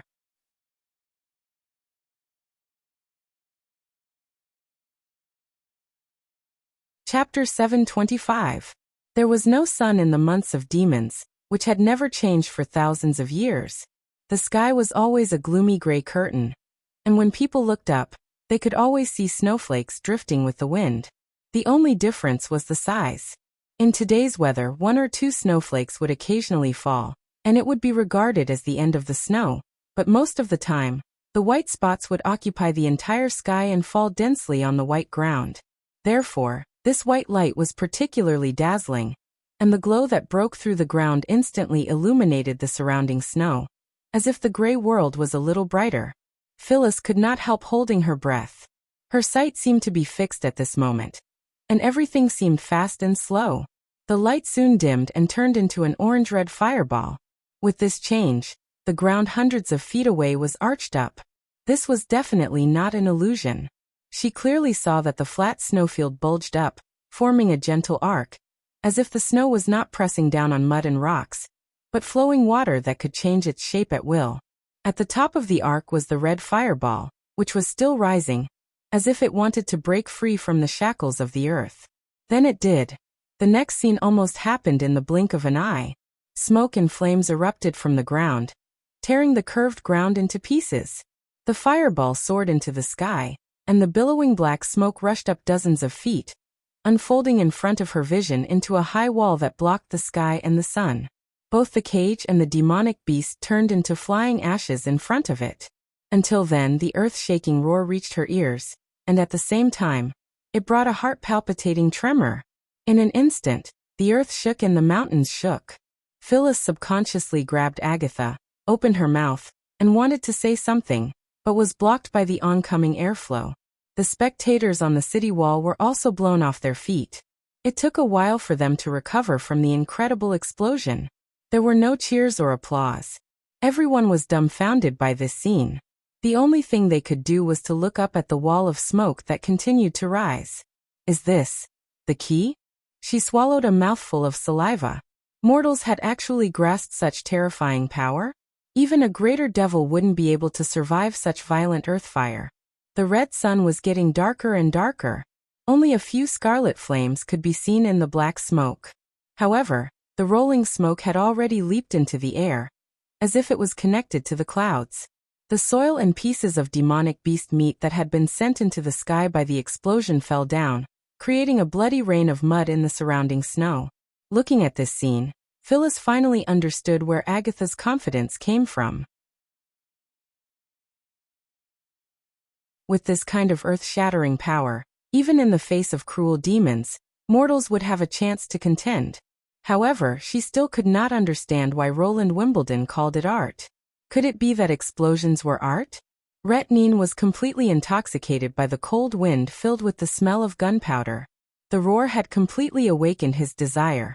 So this is chemistry. So this is chemistry. He looked at his companions Rayleigh and Archer, the former chief alchemists of the king's city, and found that their eyes were shining with the same light.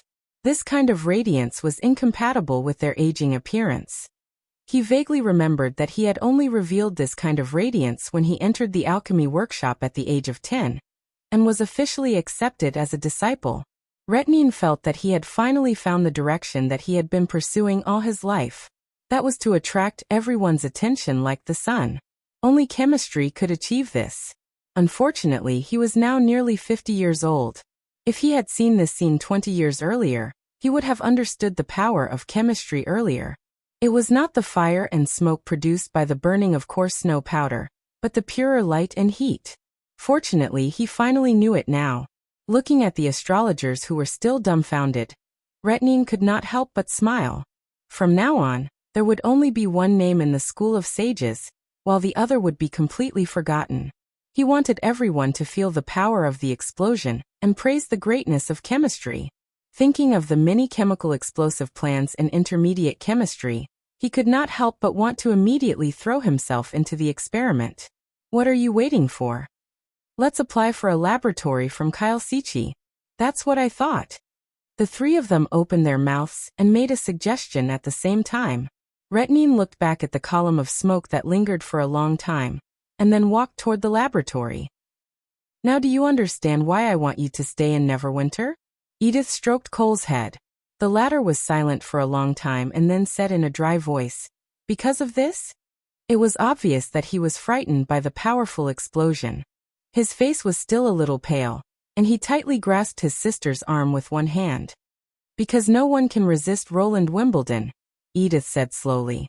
"The feudal nobles are insignificant in the face of such power. As long as he wants the kingdom to become, the kingdom will become that way. He said that he doesn't need the nobles. From that moment on, the nobles should give up their positions. Unfortunately, most people still don't realize this." Although she said it was a pity, there was not a trace of regret on the Pearl of the Northern Region's face. She even seemed to be gloating. Colcant pursed his lips and said, "We are also nobles. But we're no longer feudal nobles." Edith led him to the battlement. At this moment, people were gradually leaving the city wall, and the surrounding area was much more spacious. Cole could clearly see the charred ground in the distance, which looked like it had been plowed. The reason why nobles are respected is because of their wealth and power, not the land under their feet. So the nobles won't really disappear. Just like this plain, no matter whether it's broken or neat, covered with snow or green grass, the essence won't change. Neverwinter is the starting point of a new era. If you want to be a nobleman in the new era, you must integrate into the new rules set by His Majesty. Cole felt that he seemed to understand, but at the same time, it seemed that he did not. Nevertheless, under the influence of his sister over the years, he still nodded and said, "I'll stay here and not go back to the northern region anymore." "That's right. And don't you think it's far more interesting to explore new rules and new power than to run an unchanging land?" Cole raised his head and looked at his sister's pretty side profile. Under the blowing of the north wind, her long hair fluttered in the wind like the softest silk. Her long and narrow eyelashes curled upwards. Matched with the beautiful curve of her nose and lips, there was a kind of indescribable beauty. The only thing that puzzled him was the blush on Edith's face, which was unique to women when they were excited. Could it be that Big Sister would be interested in a pillar of smoke? You're tuning in to the Limei's Wuxia Whispers YouTube channel. We're so grateful for your support, and don't forget to subscribe to join us on this incredible journey through captivating stories. Your generosity through donations truly makes a world of difference, as it's the primary source of revenue that allows me to expand and enhance this channel for you. Thank you from the bottom of my heart for being a part of this adventure.